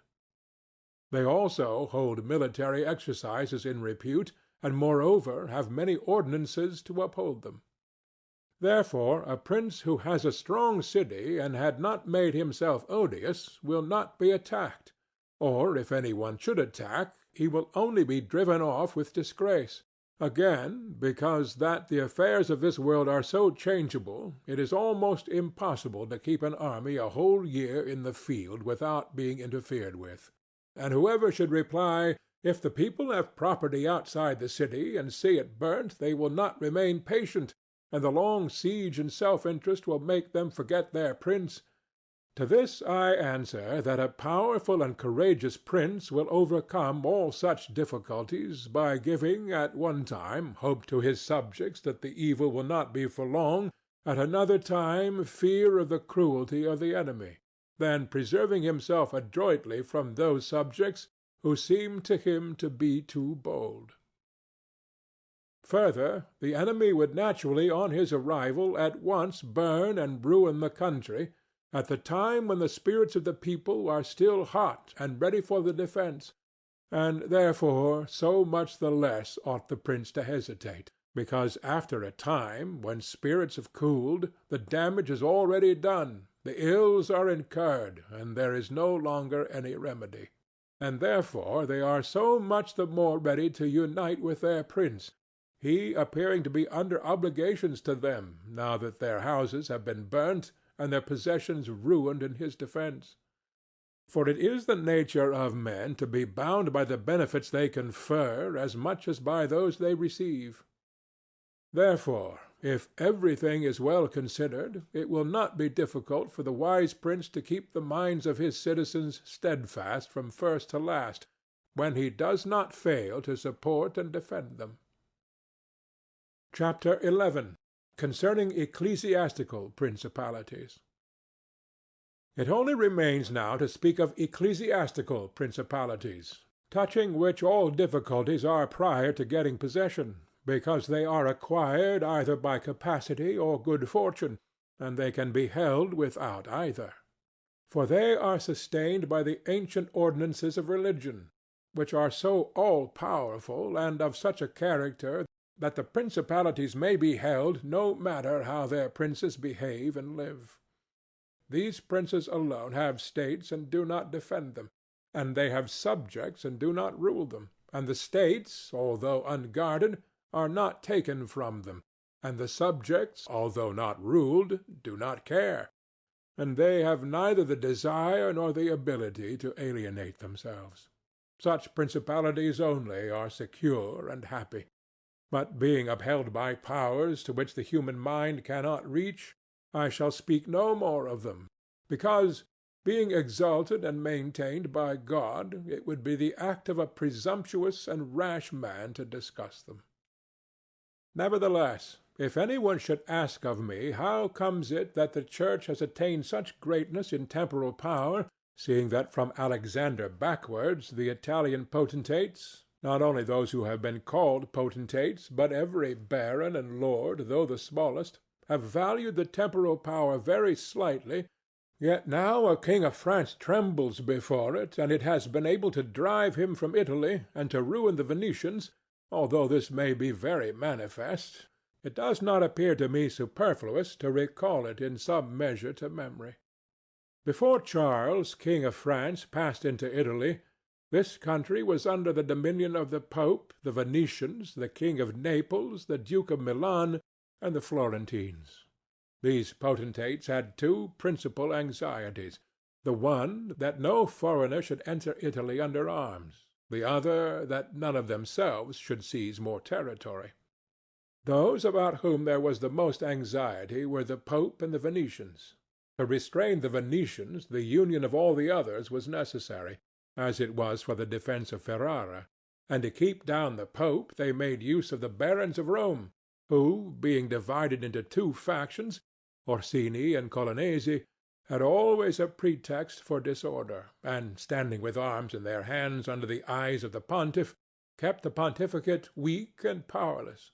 And although there might arise sometimes a courageous pope, such as Sixtus, yet neither fortune nor wisdom could rid him of his annoyances. And the short life of a pope is also a cause of weakness, for in the 10 years, which is the average life of a pope, he can with difficulty lower one of the factions. And if, so to speak, one people should almost destroy the Colonnesi, another would arise hostile to the Orsini, who would support their opponents, and yet would not have time to ruin the Orsini. This was the reason why the temporal powers of the pope were little esteemed in Italy. Alexander VI rose afterwards, who of all the pontiffs that have ever been showed how a pope with both money and arms was able to prevail, and through the instrumentality of the Duke Valentino, and by reason of the entry of the French, he brought about all those things which I have discussed above in the actions of the duke. And although his intention was not to aggrandize the church but the duke, nevertheless what he did contributed to the greatness of the church, which, after his death and the ruin of the duke, became the heir to all his labors. Pope Julius came afterwards, and found the church strong, possessing all the Romagna, the barons of Rome reduced to impotence, and through the chastisements of Alexander, the factions wiped out. He also found the way open to accumulate money in a manner such as had never been practised before Alexander's time. Such things Julius not only followed, but improved upon, and he intended to gain Bologna, to ruin the Venetians, and to drive the French out of Italy. All of these enterprises prospered with him, and so much the more to his credit, inasmuch as he did everything to strengthen the church and not any private person. He kept also the Orsini and Colonnesi factions within the bounds in which he found them, and although there was among them some mind to make disturbance, nevertheless he held 2 things firm: the one, the greatness of the church, with which he terrified them, and the other, not allowing them to have their own cardinals, who caused the disorders among them. For whenever these factions have their cardinals, they do not remain quiet for long, because cardinals foster the factions in Rome and out of it, and the barons are compelled to support them, and thus from the ambitions of prelates arise disorders and tumults among the barons. For these reasons his Holiness Pope Leo found the pontificate most powerful, and it is to be hoped that if others made it great in arms, he will make it still greater and more venerated by his goodness and infinite other virtues. End of Part 2. Chapter 12. How many kinds of soldiery there are, and concerning mercenaries. Having discoursed particularly on the characteristics of such principalities as in the beginning I proposed to discuss, and having considered in some degree the causes of their being good or bad, and having shown the methods by which many have sought to acquire them and to hold them, it now remains for me to discuss generally the means of offence and defence which belong to each of them. We have seen above how necessary it is for a prince to have his foundations well laid, otherwise it follows of necessity he will go to ruin. The chief foundations of all states, new as well as old or composite, are good laws and good arms. And as there cannot be good laws where the state is not well armed, it follows that where they are well armed they have good laws. I shall leave the laws out of the discussion, and shall speak of the arms. I say, therefore, that the arms with which a prince defends his state are either his own, or they are mercenaries, auxiliaries, or mixed. Mercenaries and auxiliaries are useless and dangerous, and if one holds his state based on these arms, he will stand neither firm nor safe, for they are disunited, ambitious, and without discipline, unfaithful, valiant before friends, cowardly before enemies. They have neither the fear of God nor fidelity to men, and destruction is deferred only so long as the attack is. For in peace one is robbed by them, and in war by the enemy. The fact is, they have no other attraction or reason for keeping the field than the trifle of a stipend, which is not sufficient to make them willing to die for you. They are ready enough to be your soldiers whilst you do not make war. But if war comes, they take themselves off, or run from the foe. Which I should have little trouble to prove, for the ruin of Italy has been caused by nothing else than by resting all her hopes for many years on mercenaries. And although they formerly made some display and appeared valiant amongst themselves, yet when the foreigners came, they showed what they were. Thus it was that Charles, King of France, was allowed to seize Italy with chalk in hand, and he who told us that our sins were the cause of it told the truth, but they were not the sins he imagined, but those which I have related, and as they were the sins of princes, it is the princes who have also suffered the penalty. I wish to demonstrate further the infelicity of these arms. The mercenary captains are either capable men or they are not. If they are, you cannot trust them, because they always aspire to their own greatness, either by oppressing you, who are their master, or others contrary to your intentions. But if the captain is not skilful, you are ruined in the usual way. And if it be urged that whoever is armed will act in the same way, whether mercenary or not, I reply that when arms have to be resorted to, either by a prince or a republic, then the prince ought to go in person and perform the duty of a captain. The republic has to send its citizens, and when one is sent who does not turn out satisfactorily, it ought to recall him, and when one is worthy, to hold him by the laws so that he does not leave the command. And experience has shown princes and republics single-handed making the greatest progress, and mercenaries doing nothing except damage, and it is more difficult to bring a republic, armed with its own arms, under the sway of one of its citizens, than it is to bring one armed with foreign arms. Rome and Sparta stood for many ages armed and free. The Switzers are completely armed and quite free. Of ancient mercenaries, for example, there are the Carthaginians, who were oppressed by their mercenary soldiers after the first war with the Romans, although the Carthaginians had their own citizens for captains. After the death of Epaminondas, Philip of Macedon was made captain of their soldiers by the Thebans, and after victory he took away their liberty. Duke Filippo being dead, the Milanese enlisted Francesco Sforza against the Venetians, and he, having overcome the enemy at Caravaggio, allied himself with them to crush the Milanese, his masters. His father, Sforza, having been engaged by Queen Johanna of Naples, left her unprotected, so that she was forced to throw herself into the arms of the King of Aragon in order to save her kingdom.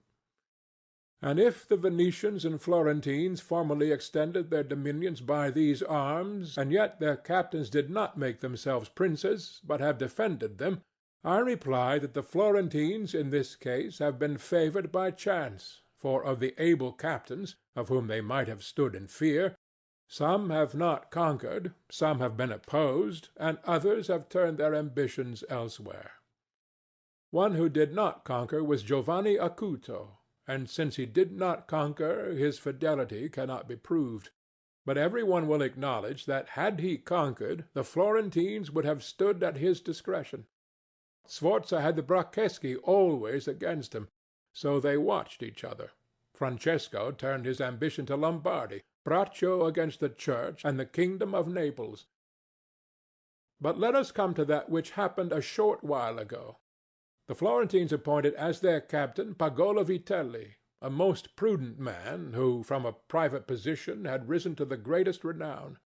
If this man had taken Pisa, nobody can deny that it would have been proper for the Florentines to keep in with him, for if he became the soldier of their enemies, they had no means of resisting, and if they held to him, they must obey him. The Venetians, if their achievements are considered, will be seen to have acted safely and gloriously so long as they sent to war their own men, when with armed gentlemen and plebeians they did valiantly.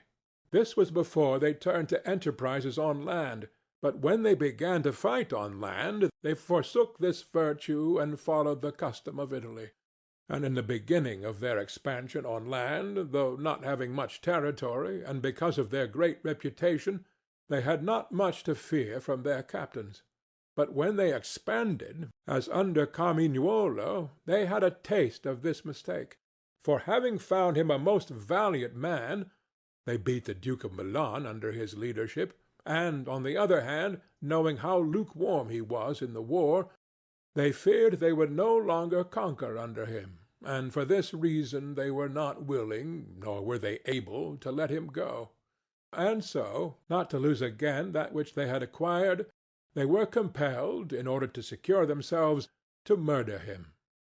They had afterwards for their captains Bartolomeo de Bergamo, Roberto de San Severino, the Count of Pitiliano, and the like, under whom they had to dread loss and not gain, as happened afterwards at Vaila, where in one battle they lost that which in 800 years they had acquired with so much trouble. Because from such arms conquests come but slowly, long delayed and inconsiderable, but the losses sudden and portentous. And as with these examples I have reached Italy, which has been ruled for many years by mercenaries, I wish to discuss them more seriously, in order that, having seen their rise and progress, one may be better prepared to counteract them.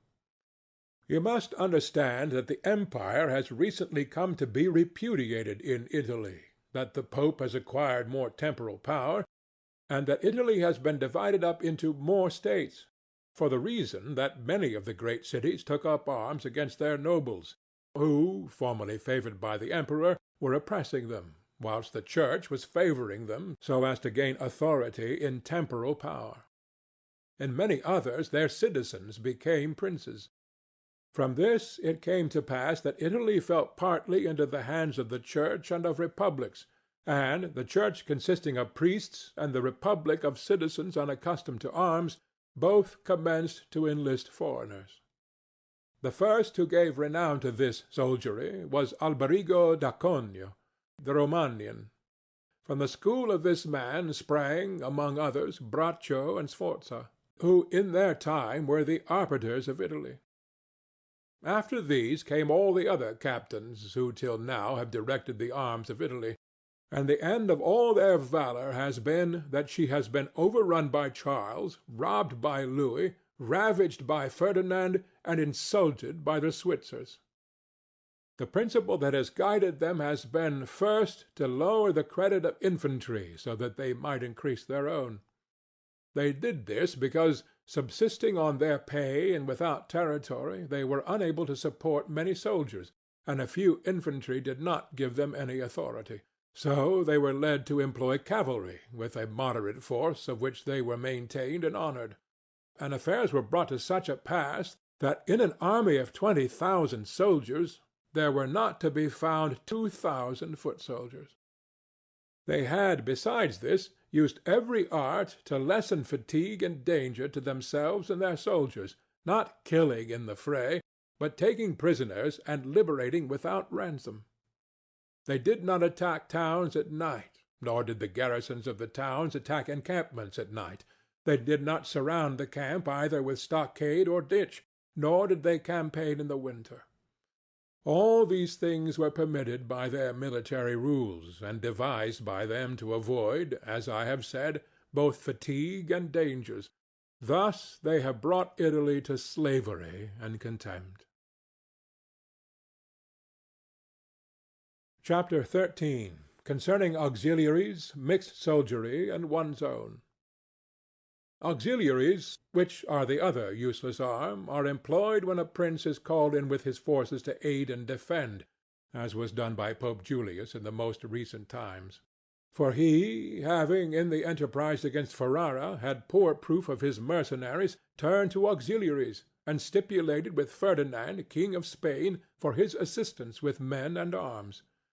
These arms may be useful and good in themselves, but for him who calls them in they are always disadvantageous.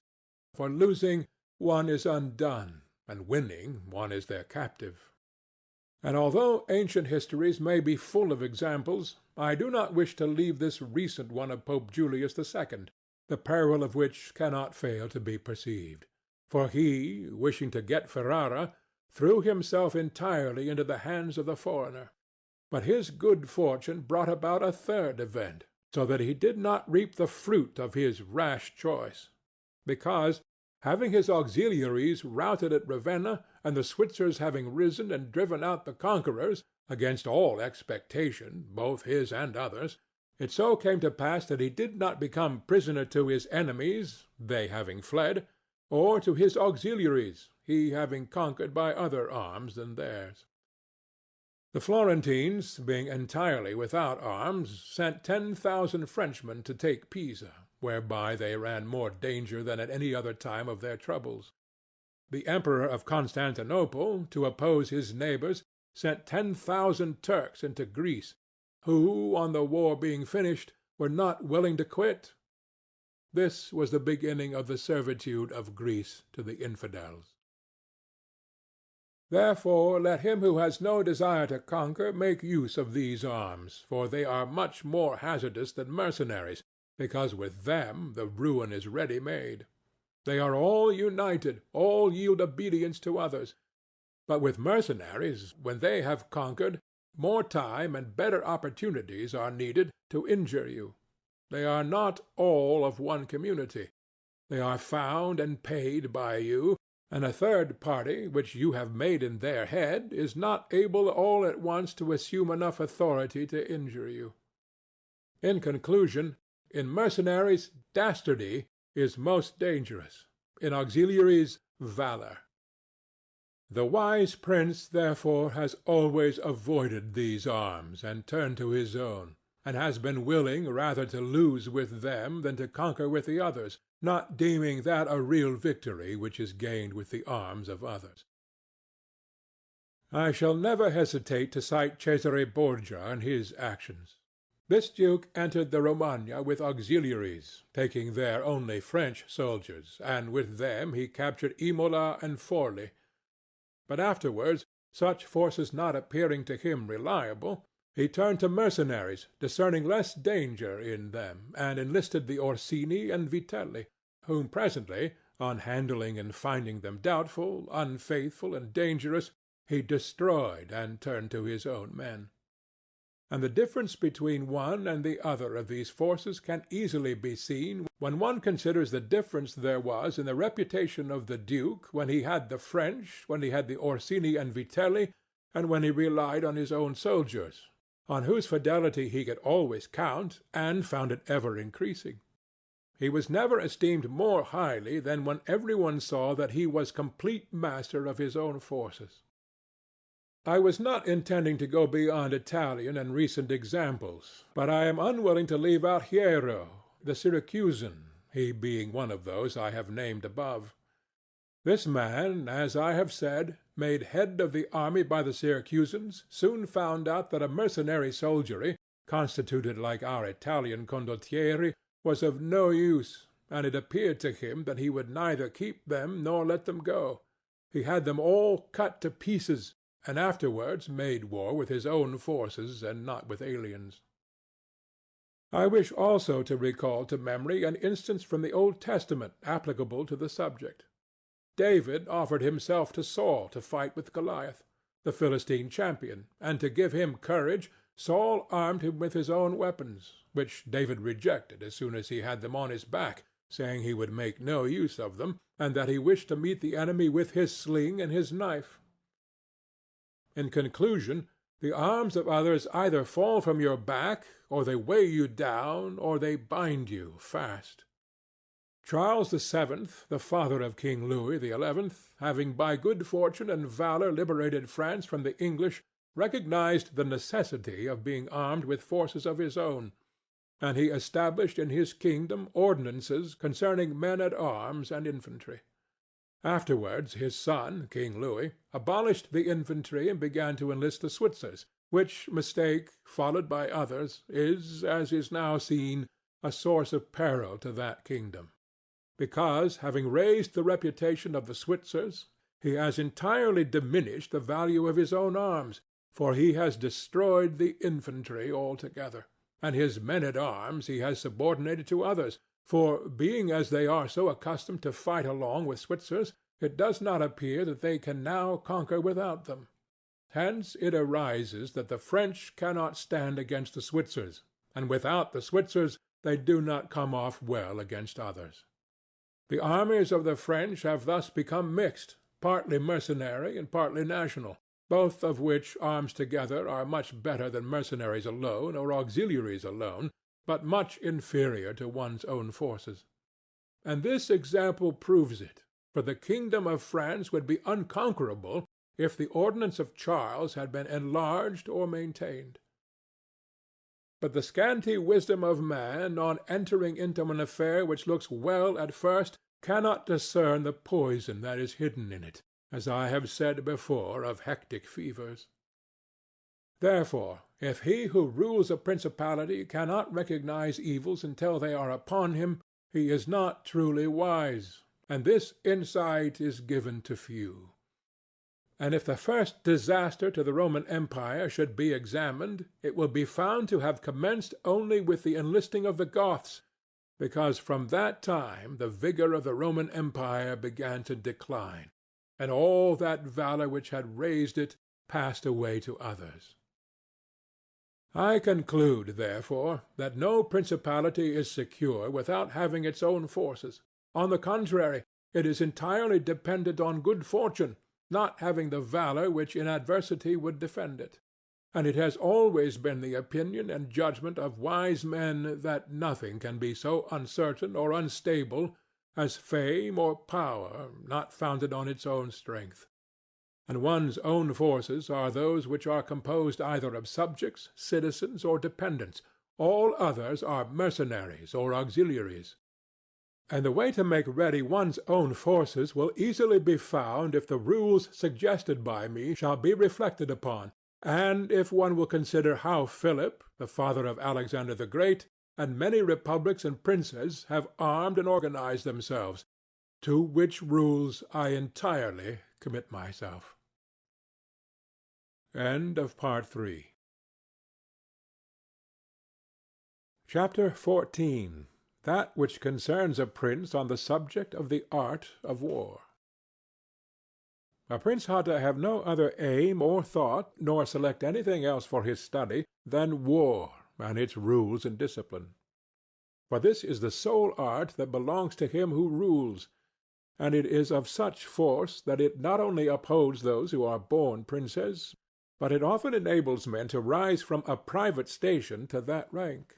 And on the contrary, it is seen that when princes have thought more of ease than of arms, they have lost their states. And the first cause of your losing it is to neglect this art, and what enables you to acquire a state is to be a master of the art. Francesco Sforza, through being marshal, from a private person became Duke of Milan, and the sons, through avoiding the hardships and troubles of arms, from dukes became private persons. For among other evils which being unarmed brings you, it causes you to be despised, and this is one of those ignominies against which a prince ought to guard himself, as is shown later on. Because there is nothing proportionate between the armed and the unarmed, and it is not reasonable that he who is armed should yield obedience willingly to him who is unarmed, or that the unarmed man should be secure among armed servants. Because, there being in the one disdain and in the other suspicion, it is not possible for them to work well together. And therefore a prince who does not understand the art of war, over and above the other misfortunes already mentioned, cannot be respected by his soldiers, nor can he rely on them. He ought never, therefore, to have out of his thoughts this subject of war. And in peace he should addict himself more to its exercise than in war. This he can do in two ways, the one by action, the other by study. As regards action, he ought above all things to keep his men well organized and drilled, to follow incessantly the chase, by which he accustoms his body to hardships and learns something of the nature of localities, and gets to find out how the mountains rise, how the valleys open out, how the plains lie, and to understand the nature of rivers and marshes, and in all this to take the greatest care. Which knowledge is useful in two ways. Firstly, he learns to know his country, and is better able to undertake its defence. Afterwards, by means of the knowledge and observation of that locality, he understands with ease any other which it may be necessary for him to study hereafter. Because the hills, valleys, and plains, and rivers and marshes that are, for instance, in Tuscany, have a certain resemblance to those of other countries, so that with a knowledge of the aspect of one country one can easily arrive at a knowledge of others. And the prince that lacks this skill lacks the essential which it is desirable that a captain should possess, for it teaches him to surprise his enemy, to select quarters, to lead armies, to array the battle, to besiege towns to advantage. Philopoemen, prince of the Achaeans, among other praises which writers have bestowed on him, is commended because in time of peace he never had anything in his mind but the rules of war, and when he was in the country with friends he often stopped and reasoned with them. If the enemy should be upon that hill, and we should find ourselves here with our army, with whom would be the advantage? How would one best advance to meet him, keeping the ranks? If we should wish to retreat, how ought we to pursue? And he would set forth to them as he went all the chances that could befall an army. He would listen to their opinion and state his, confirming it with reasons, so that by these continual discussions there could never arise in time of war any unexpected circumstances that he could not deal with. But to exercise the intellect the prince should read histories, and study there the actions of illustrious men, to see how they have borne themselves in war, to examine the causes of their victories and defeat, so as to avoid the latter and imitate the former, and above all do as an illustrious man did who took as an exemplar one who had been praised and famous before him, and whose achievements and deeds he always kept in his mind. As it is said, Alexander the Great imitated Achilles, Caesar Alexander, Scipio Cyrus, and whoever reads the life of Cyrus, written by Xenophon, will recognize afterwards in the life of Scipio how that imitation was his glory, and how in chastity, affability, humanity, and liberality Scipio conformed to those things which have been written of Cyrus by Xenophon. A wise prince ought to observe some such rules, and never in peaceful times stand idle, but increase his resources with industry in such a way that they may be available to him in adversity, so that if fortune chances it may find him prepared to resist her blows. Chapter 15. Concerning things for which men, and especially princes, are praised or blamed. It remains now to see what ought to be the rules of conduct for a prince towards subject and friends. And as I know that many have written on this point, I expect I shall be considered presumptuous in mentioning it again, especially as in discussing it I shall depart from the methods of other people. But it being my intention to write a thing which shall be useful to him who apprehends it, it appears to me more appropriate to follow up the real truth of the matter than the imagination of it. For many have pictured republics and principalities which in fact have never been known or seen, because how one lives is so far distant from how one ought to live, that he who neglects what is done for what ought to be done sooner effects his ruin than his preservation. For a man who wishes to act entirely up to his professions of virtue soon meets with what destroys him among so much that is evil. Hence it is necessary for a prince wishing to hold his own to know how to do wrong, and to make use of it or not according to necessity. Therefore, putting on one side imaginary things concerning a prince, and discussing those which are real, I say that all men when they are spoken of, and chiefly princes for being more highly placed, are remarkable for some of those qualities which bring them either blame or praise. And thus it is that one is reputed liberal, another miserly, using a Tuscan term, because an avaricious person in our language is still he who desires to possess by robbery, whilst we call one miserly who deprives himself too much of the use of his own. One is reputed generous, one rapacious, one cruel, one compassionate, one faithless, another faithful; one effeminate and cowardly, another bold and brave; one affable, another haughty; one lascivious, another chaste; one sincere, another cunning; one hard, another easy; one grave, another frivolous; one religious, another unbelieving, and the like. And I know that every one will confess that it would be most praiseworthy in a prince to exhibit all the above qualities that are considered good; but because they can neither be entirely possessed nor observed, for human conditions do not permit it, it is necessary for him to be sufficiently prudent that he may know how to avoid the reproach of those vices which would lose him his state, and also to keep himself, if it be possible, from those which would not lose him it. But this not being possible, he may with less hesitation abandon himself to them. And again, he need not make himself uneasy at incurring a reproach for those vices without which the state can only be saved with difficulty. For if everything is considered carefully, it will be found that something which looks like virtue, if followed, would be his ruin, whilst something else, which looks like vice, yet followed, brings him security and prosperity. Chapter 16. Concerning Liberality and Meanness. Commencing then with the first of the above-named characteristics, I say that it would be well to be reputed liberal. Nevertheless, liberality exercised in a way that does not bring you the reputation for it injures you. For if one exercises it honestly and as it should be exercised, it may not become known, and you will not avoid the reproach of its opposite.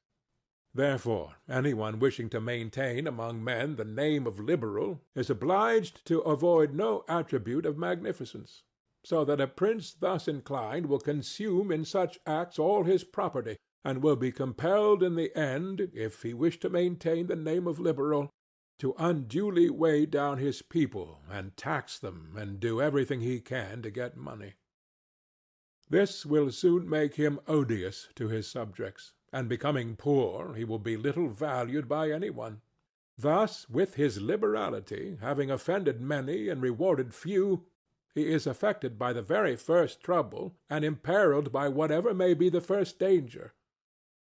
Recognizing this himself, and wishing to draw back from it, he runs at once into the reproach of being miserly. Therefore a prince, not being able to exercise this virtue of liberality in such a way that it is recognized, except to his cost, if he is wise he ought not to fear the reputation of being mean, for in time he will come to be more considered than if liberal, seeing that with his economy his revenues are enough, that he can defend himself against all attacks, and is able to engage in enterprises without burdening his people.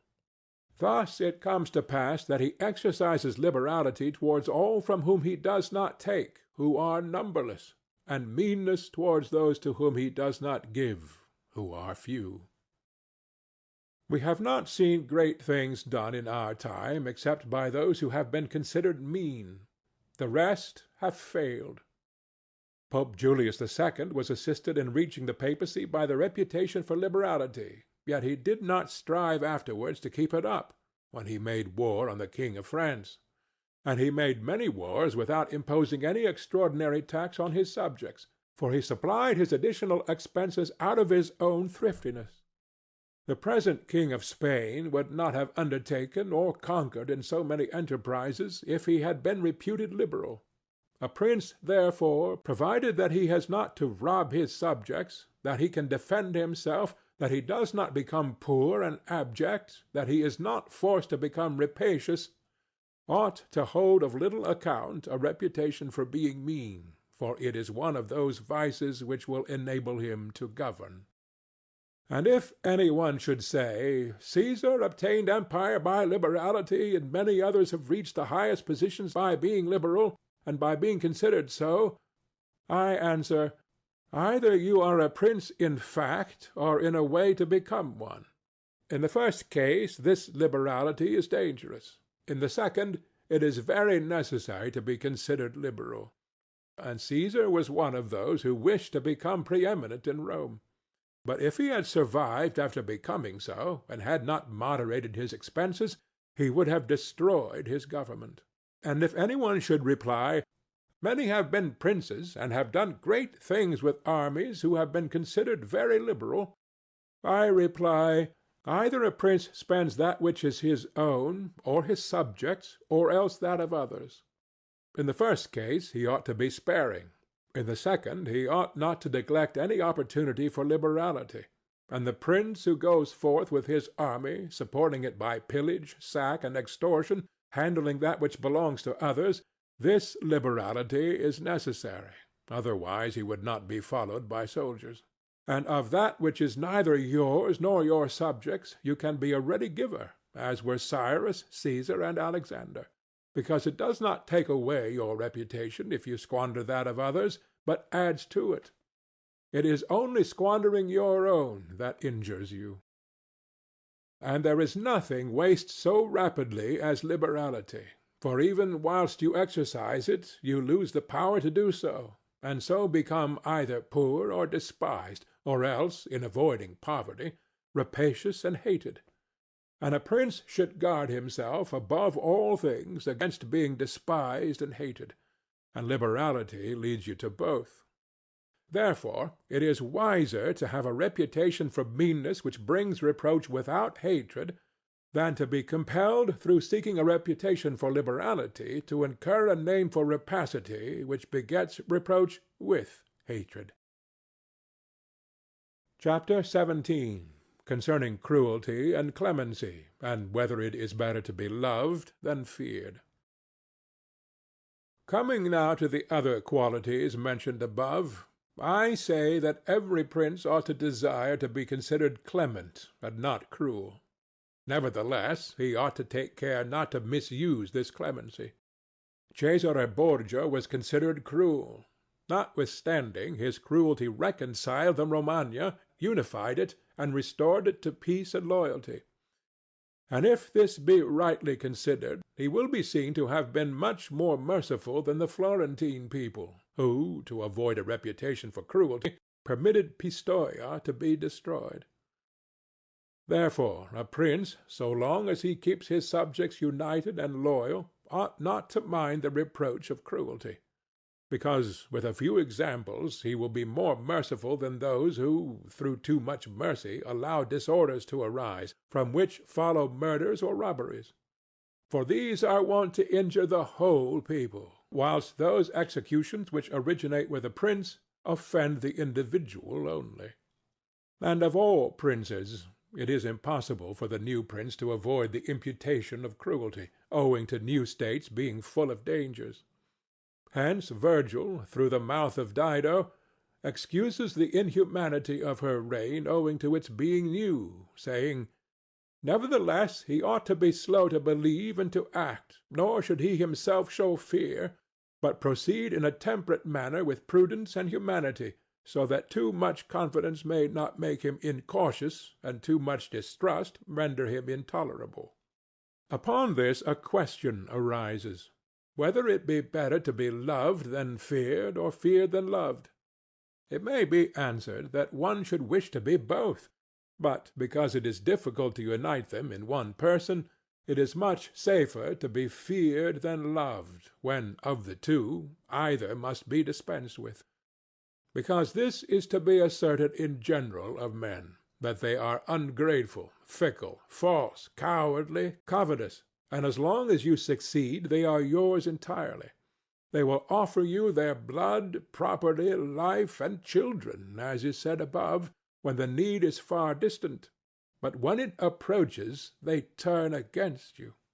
And that prince who, relying entirely on their promises, has neglected other precautions, is ruined, because friendships that are obtained by payments, and not by greatness or nobility of mind, may indeed be earned, but they are not secured, and in time of need cannot be relied upon. And men have less scruple in offending one who is beloved than one who is feared. For love is preserved by the link of obligation which, owing to the baseness of men, is broken at every opportunity for their advantage. But fear preserves you by a dread of punishment which never fails. Nevertheless, a prince ought to inspire fear in such a way that if he does not win love, he avoids hatred, because he can endure very well being feared whilst he is not hated, which will always be as long as he abstains from the property of his citizens and subjects, and from their women. But when it is necessary for him to proceed against the life of some one, he must do it on proper justification and for manifest cause, but above all things he must keep his hands off the property of others, because men more quickly forget the death of their father than the loss of their patrimony. Besides, pretexts for taking away the property are never wanting. For he who has once begun to live by robbery will always find pretexts for seizing what belongs to others. But reasons for taking life, on the contrary, are more difficult to find and sooner lapse. But when a prince is with his army and has under control a multitude of soldiers, then it is quite necessary for him to disregard the reputation for cruelty, for without it he would never hold his army united or disposed to its duties. Among the wonderful deeds of Hannibal this one is enumerated, that having led an enormous army, composed of many various races of men, to fight in foreign lands, no dissensions arose either among them or against the prince, whether in his bad or in his good fortune. This arose from nothing else than his inhuman cruelty, which, with his boundless valor, made him revered and terrible in the sight of his soldiers. But without that cruelty, his other virtues were not sufficient to produce this effect. And short-sighted writers admire his deeds from one point of view, and from another condemn the principal cause of them. That it is true his other virtues would not have been sufficient for him may be proved by the case of Scipio, that most excellent man, not only of his own times, but within the memory of man, against whom, nevertheless, his army rebelled in Spain. This arose from nothing but his too great forbearance, which gave his soldiers more license than is consistent with military discipline. For this he was upbraided in the Senate by Fabius Maximus, and called the corrupter of the Roman soldiery. The Locrians were laid waste by a legate of Scipio, yet they were not avenged by him, nor was the insolence of the legate punished, owing entirely to his easy nature, insomuch that some one in the Senate, wishing to excuse him, said there were many men who know much better how not to err than to correct the errors of others. This disposition, if he had been continued in the command, would have destroyed in time the fame and glory of Scipio. But, he being under the control of the Senate, this injurious characteristic not only concealed itself, but contributed to his glory. Returning to the question of being feared or loved, I come to the conclusion that men loving according to their own will and fearing according to that of the prince, a wise prince should establish himself on that which is in his own control, and not in that of others. He must endeavor only to avoid hatred, as is noted. End of Part 4. Chapter 18. Concerning the way in which princes should keep faith. Every one admits how praiseworthy it is in a prince to keep faith, and to live with integrity and not with craft. Nevertheless, our experience has been that those princes who have done great things have held good faith of little account, and have known how to circumvent the intellect of men by craft, and in the end have overcome those who have relied on their word. You must know that there are two ways of contesting, the one by the law, the other by force. The first method is proper to men, the second to beasts. But because the first is frequently not sufficient, it is necessary to have recourse to the second. Therefore it is necessary for a prince to understand how to avail himself of the beast and the man. This has been figuratively taught to princes by ancient writers, who describe how Achilles and many other princes of old were given to the centaur Chiron to nurse, who brought them up in his discipline, which means solely that, as they had for a teacher one who was half beast and half man, so it is necessary for a prince to know how to make use of both natures, and that one without the other is not durable. A prince, therefore, being compelled knowingly to adopt the beast, ought to choose the fox and the lion, because the lion cannot defend himself against snares, and the fox cannot defend himself against wolves. Therefore it is necessary to be a fox to discover the snares, and a lion to terrify the wolves. Those who rely simply on the lion do not understand what they are about. Therefore a wise lord cannot, nor ought he to, keep faith when such observance may be turned against him, and when the reasons that cause him to pledge it exist no longer. If men were entirely good, this precept would not hold, but because they are bad, and will not keep faith with you, you too are not bound to observe it with them. Nor will there ever be wanting to a prince legitimate reasons to excuse this non-observance. Of this endless modern examples could be given, showing how many treaties and engagements have been made void and of no effect through the faithlessness of princes, and he who has known best how to employ the fox has succeeded best. But it is necessary to know well how to disguise this characteristic, and to be a great pretender and dissembler, and men are so simple and so subject to present necessities that he who seeks to deceive will always find some one who will allow himself to be deceived. One recent example I cannot pass over in silence. Alexander VI did nothing else but deceive men, nor ever thought of doing otherwise. And he always found victims. For there never was a man who had greater power in asserting, or with greater oaths would affirm a thing, yet would observe it less. Nevertheless, his deceits always succeeded according to his wishes, because he well understood this side of mankind. Therefore it is unnecessary for a prince to have all the good qualities I have enumerated, but it is very necessary to appear to have them. And I shall dare to say this also, that to have them and always to observe them is injurious, and that to appear to have them is useful. To appear merciful, faithful, humane, religious, upright, and to be so, but with a mind so framed that should you require not to be so, you may be able and know how to change to the opposite. And you have to understand this, that a prince, especially a new one, cannot observe all these things for which men are esteemed, being often forced, in order to maintain the state, to act contrary to fidelity, friendship, humanity, and religion. Therefore it is necessary for him to have a mind ready to turn itself accordingly as the winds and variations of fortune force it, yet, as I have said before, not to diverge from the good if he can avoid doing so, but if compelled, then to know how to set about it. For this reason a prince ought to take care that he never lets anything slip from his lips that is not replete with the above-named 5 qualities, that he may appear to him who sees and hears him altogether merciful, faithful, humane, upright, and religious. There is nothing more necessary to appear to have than this last quality, inasmuch as men judge generally more by the eye than by the hand, because it belongs to everybody to see you, to few to come in touch with you. Every one sees what you appear to be.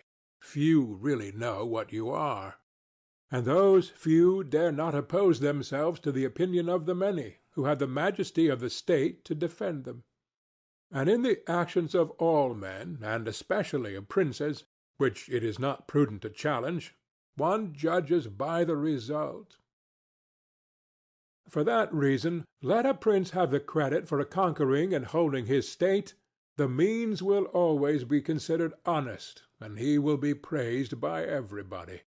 because the vulgar are always taken by what a thing seems to be and by what comes of it, and in the world there are only the vulgar, for the few find a place there only when the many have no ground to rest on. One prince of the present time, whom it is not well to name, never preaches anything else but peace and good faith, and to both he is most hostile, and either, if he had kept it, would have deprived him of reputation and kingdom many a time. Chapter 19. That one should avoid being despised and hated. Now, concerning the characteristics of which mention is made above, I have spoken of the more important ones. The others I wish to discuss briefly under this generality, that the prince must consider, as has been in part said before, how to avoid those things which will make him hated or contemptible. And as often as he shall have succeeded, he will have fulfilled his part, and he need not fear any danger in other reproaches. It makes him hated above all things, as I have said, to be rapacious, and to be a violator of the property and women of his subjects, from both of which he must abstain. And when neither their property nor their honor is touched, the majority of men live content, and he has only to contend with the ambition of a few, whom he can curb with ease in many ways. It makes him contemptible to be considered fickle, frivolous, effeminate, mean-spirited, irresolute, from all of which a prince should guard himself as from a rock. And he should endeavor to show in his actions greatness, courage, gravity, and fortitude. And in his private dealings with his subjects let him show that his judgments are irrevocable, and maintain himself in such reputation that no one can hope either to deceive him or to get round him. The prince is highly esteemed who conveys this impression of himself, and he who is highly esteemed is not easily conspired against. For, provided it is well known that he is an excellent man and revered by his people, he can only be attacked with difficulty. For this reason a prince ought to have two fears, one from within, on account of his subjects, the other from without, on account of external powers. From the latter he is defended by being well armed and having good allies, and if he is well armed he will have good friends, and affairs will always remain quiet within when they are quiet without, unless they should have been already disturbed by conspiracy. And even should affairs outside be disturbed, if he has carried out his preparations, and has lived as I have said, as long as he does not despair, he will resist every attack, as I said Nabis the Spartan did. But concerning his subjects, when affairs outside are disturbed, he has only to fear that they will conspire secretly, from which a prince can easily secure himself by avoiding being hated and despised, and by keeping the people satisfied with him, which it is most necessary for him to accomplish, as I said above at length. And one of the most efficacious remedies that a prince can have against conspiracies is not to be hated and despised by the people, for he who conspires against a prince always expects to please them by his removal. But when the conspirator can only look forward to offending them, he will not have the courage to take such a course, for the difficulties that confront a conspirator are infinite. And as experience shows, many have been the conspiracies, but few have been successful, because he who conspires cannot act alone, nor can he take a companion except from those whom he believes to be malcontents. And as soon as you have opened your mind to a malcontent, you have given him the material with which to content himself, for by denouncing you he can look for every advantage.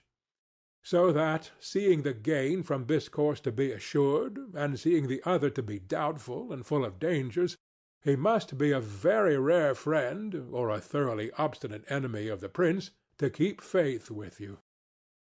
And, to reduce the matter into a small compass, I say that, on the side of the conspirator, there is nothing but fear, jealousy, prospect of punishment, to terrify him. But on the side of the prince there is the majesty of the principality, the laws, the protection of friends, and the state to defend him.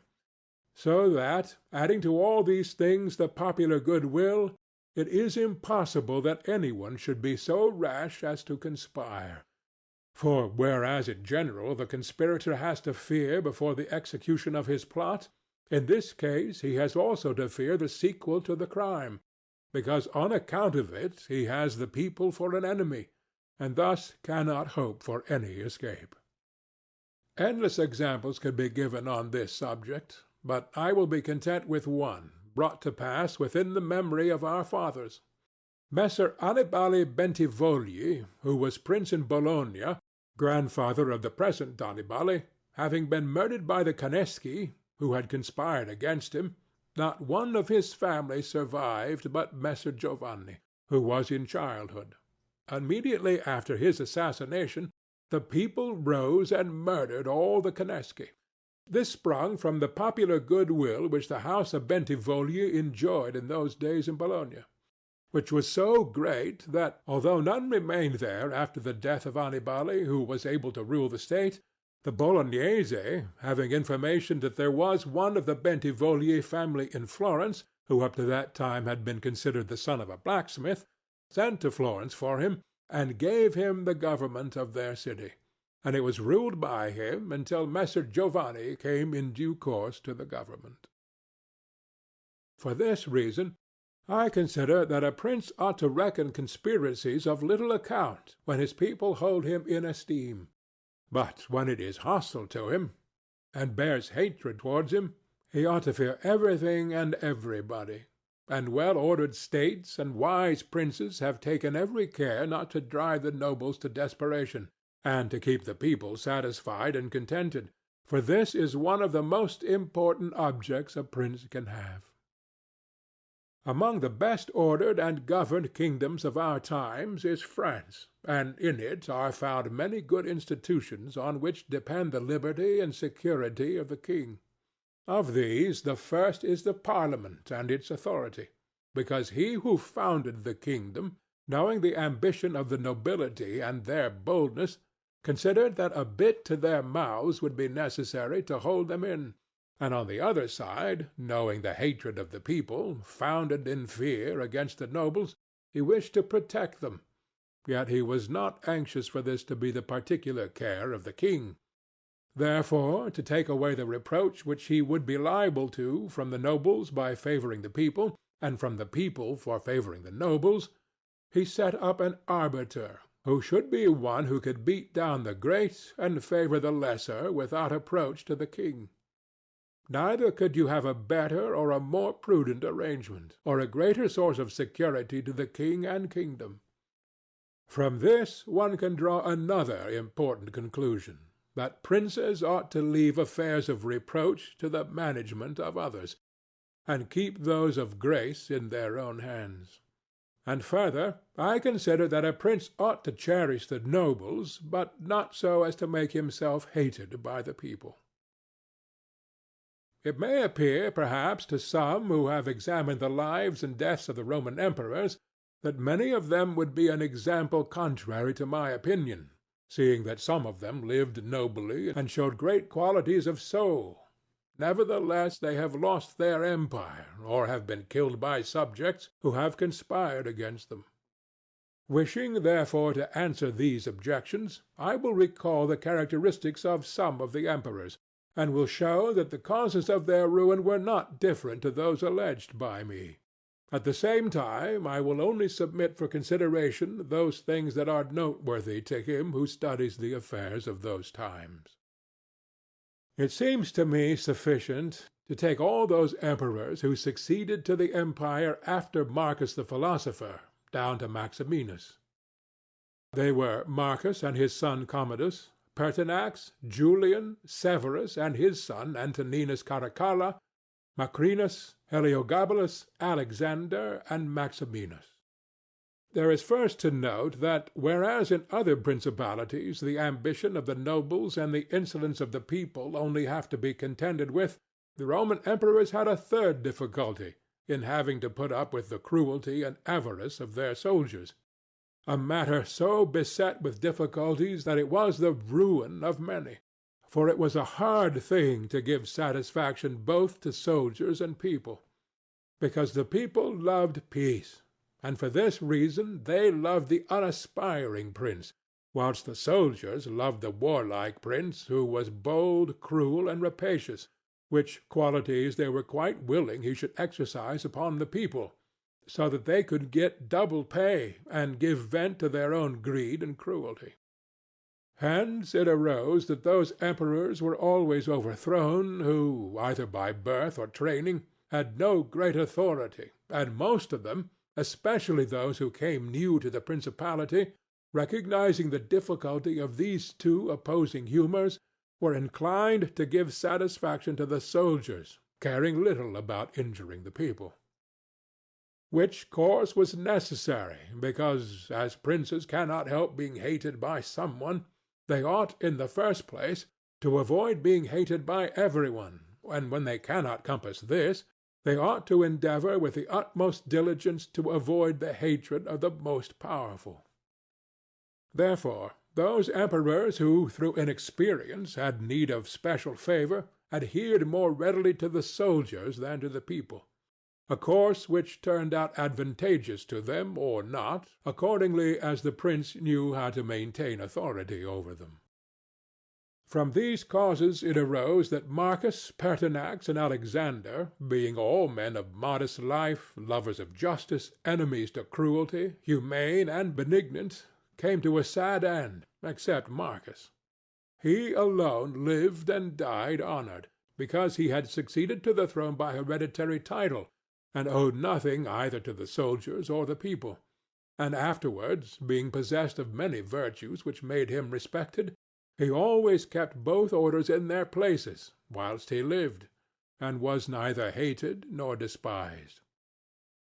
But Pertinax was created emperor against the wishes of the soldiers, who, being accustomed to live licentiously under Commodus, could not endure the honest life to which Pertinax wished to reduce them. Thus, having given cause for hatred, to which hatred there was added contempt for his old age, he was overthrown at the very beginning of his administration. And here it should be noted that hatred is acquired as much by good works as by bad ones. Therefore, as I said before, a prince wishing to keep his state is very often forced to do evil, for when that body is corrupt whom you think you have need of to maintain yourself, it may be either the people or the soldiers, or the nobles, you have to submit to its humors and to gratify them, and then good works will do you harm. But let us come to Alexander, who was a man of such great goodness that among the other praises which are accorded him is this, that in the 14 years he held the empire, no one was ever put to death by him unjudged.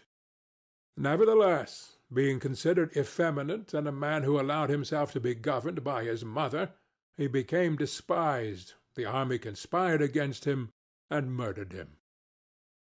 Turning now to the opposite characters of Commodus, Severus, Antoninus Caracalla, and Maximinus, we will find them all cruel and rapacious, men who, to satisfy their soldiers, did not hesitate to commit every kind of iniquity against the people, and all, except Severus, came to a bad end.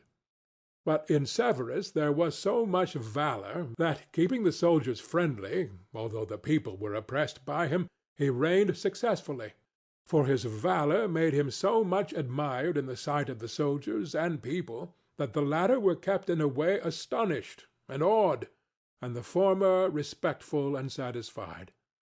And because the actions of this man, as a new prince, were great, I wish to show briefly that he knew well how to counterfeit the fox and the lion, which natures, as I said above, it is necessary for a prince to imitate. Knowing the sloth of the Emperor Julian, he persuaded the army in Sclavonia, of which he was captain, that it would be right to go to Rome and avenge the death of Pertinax, who had been killed by the Praetorian soldiers.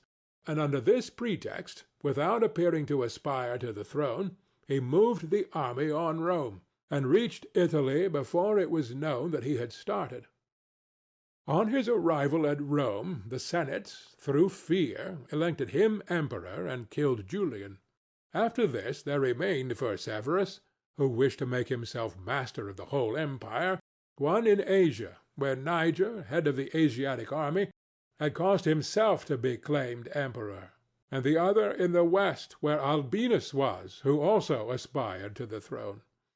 And as he considered it dangerous to declare himself hostile to both, he decided to attack Niger, and to deceive Albinus. To the latter he wrote that, being elected emperor by the Senate, he was willing to share that dignity with him, and sent him the title of Caesar, and moreover that the Senate had made Albinus his colleague, which things were accepted by Albinus as true. But after Severus had conquered and killed Niger, and settled oriental affairs, he returned to Rome and complained to the Senate that Albinus, little recognizing the benefits that he had received from him, had by treachery sought to murder him, and for this ingratitude he was compelled to punish him. Afterwards he sought him out in France, and took from him his government and life. He who will, therefore, carefully examine the actions of this man will find him a most valiant lion and a most cunning fox. He will find him feared and respected by everyone, and not hated by the army. And it need not be wondered at that he, a new man, was able to hold the empire so well, because his supreme renown always protected him from that hatred which the people might have conceived against him for his violence. But his son Antoninus was a most eminent man, and had very excellent qualities, which made him admirable in the sight of the people and acceptable to the soldiers. For he was a warlike man, most enduring of fatigue, a despiser of all delicate food and other luxuries, which caused him to be loved by the armies. Nevertheless, his ferocity and cruelties were so great and so unheard of that after endless single murders he killed a large number of people of Rome and all those of Alexandria. He became hated by the whole world, and also feared by those he had around him, to such an extent that he was murdered in the midst of his army by a centurion. And here it must be noted that such like deaths, which are deliberately inflicted with a resolved and desperate courage, cannot be avoided by princes, because any one who does not fear to die can inflict them. But a prince may fear them the less because they are very rare. He has only to be careful not to do any grave injury to those whom he employs or has around him in the service of the state. Antoninus had not taken this care, but had contumeliously killed a brother of that centurion, whom he also daily threatened, yet retained in his bodyguard, which, as it turned out, was a rash thing to do, and proved the emperor's ruin. But let us come to Commodus, to whom it should have been very easy to hold the empire, for, being the son of Marcus, he had inherited it, and he had only to follow in the footsteps of his father to please his people and soldiers. But being by nature cruel and brutal, he gave himself up to amusing the soldiers and corrupting them, so that he might indulge his rapacity upon the people. On the other hand, not maintaining his dignity, often descending to the theatre to compete with gladiators, and doing other vile things, little worthy of the imperial majesty, he fell into contempt with the soldiers, and being hated by one party and despised by the other, he was conspired against and was killed. It remains to discuss the character of Maximinus. He was a very warlike man, and the armies, being disgusted with the effeminacy of Alexander, of whom I have already spoken, killed him, and elected Maximinus to the throne. This he did not possess for long, for two things made him hated and despised. The one, his having kept sheep in Thrace, which brought him into contempt, it being well known to all and considered a great indignity by every one, and the other, his having at the accession to his dominions deferred going to Rome and taking possession of the imperial seat. He had also gained a reputation for the utmost ferocity by having, through his prefects in Rome and elsewhere in the empire, practised many cruelties, so that the whole world was moved to anger at the meanness of his birth, and to fear at his barbarity. First Africa rebelled, then the Senate with all the people of Rome, and all Italy conspired against him, to which may be added his own army. This latter, besieging Aquileia and meeting with difficulties in taking it, were disgusted with his cruelties, and fearing him less when they found so many against him, murdered him. I do not wish to discuss Heliogabalus, Macrinus, or Julian, who, being thoroughly contemptible, were quickly wiped out. But I will bring this discourse to a conclusion by saying that princes in our own times have this difficulty of giving inordinate satisfaction to their soldiers in a far less degree, because, notwithstanding one has to give them some indulgence, that is soon done. None of these princes have armies that are veterans in the governance and administration of provinces, as were the armies of the Roman Empire. And whereas it was then more necessary to give satisfaction to the soldiers than to the people, it is now more necessary to all princes, except the Turk and the Soldan, to satisfy the people rather than the soldiers, because the people are the more powerful. From the above I have excepted the Turk, who always keeps round him 12,000 infantry and 15,000 cavalry, on which depend the security and strength of the kingdom. And it is necessary that, putting aside every consideration for the people, he should keep them his friends. The kingdom of the Soldan is similar. Being entirely in the hands of soldiers, it follows again that, without regard to the people, he must keep them his friends.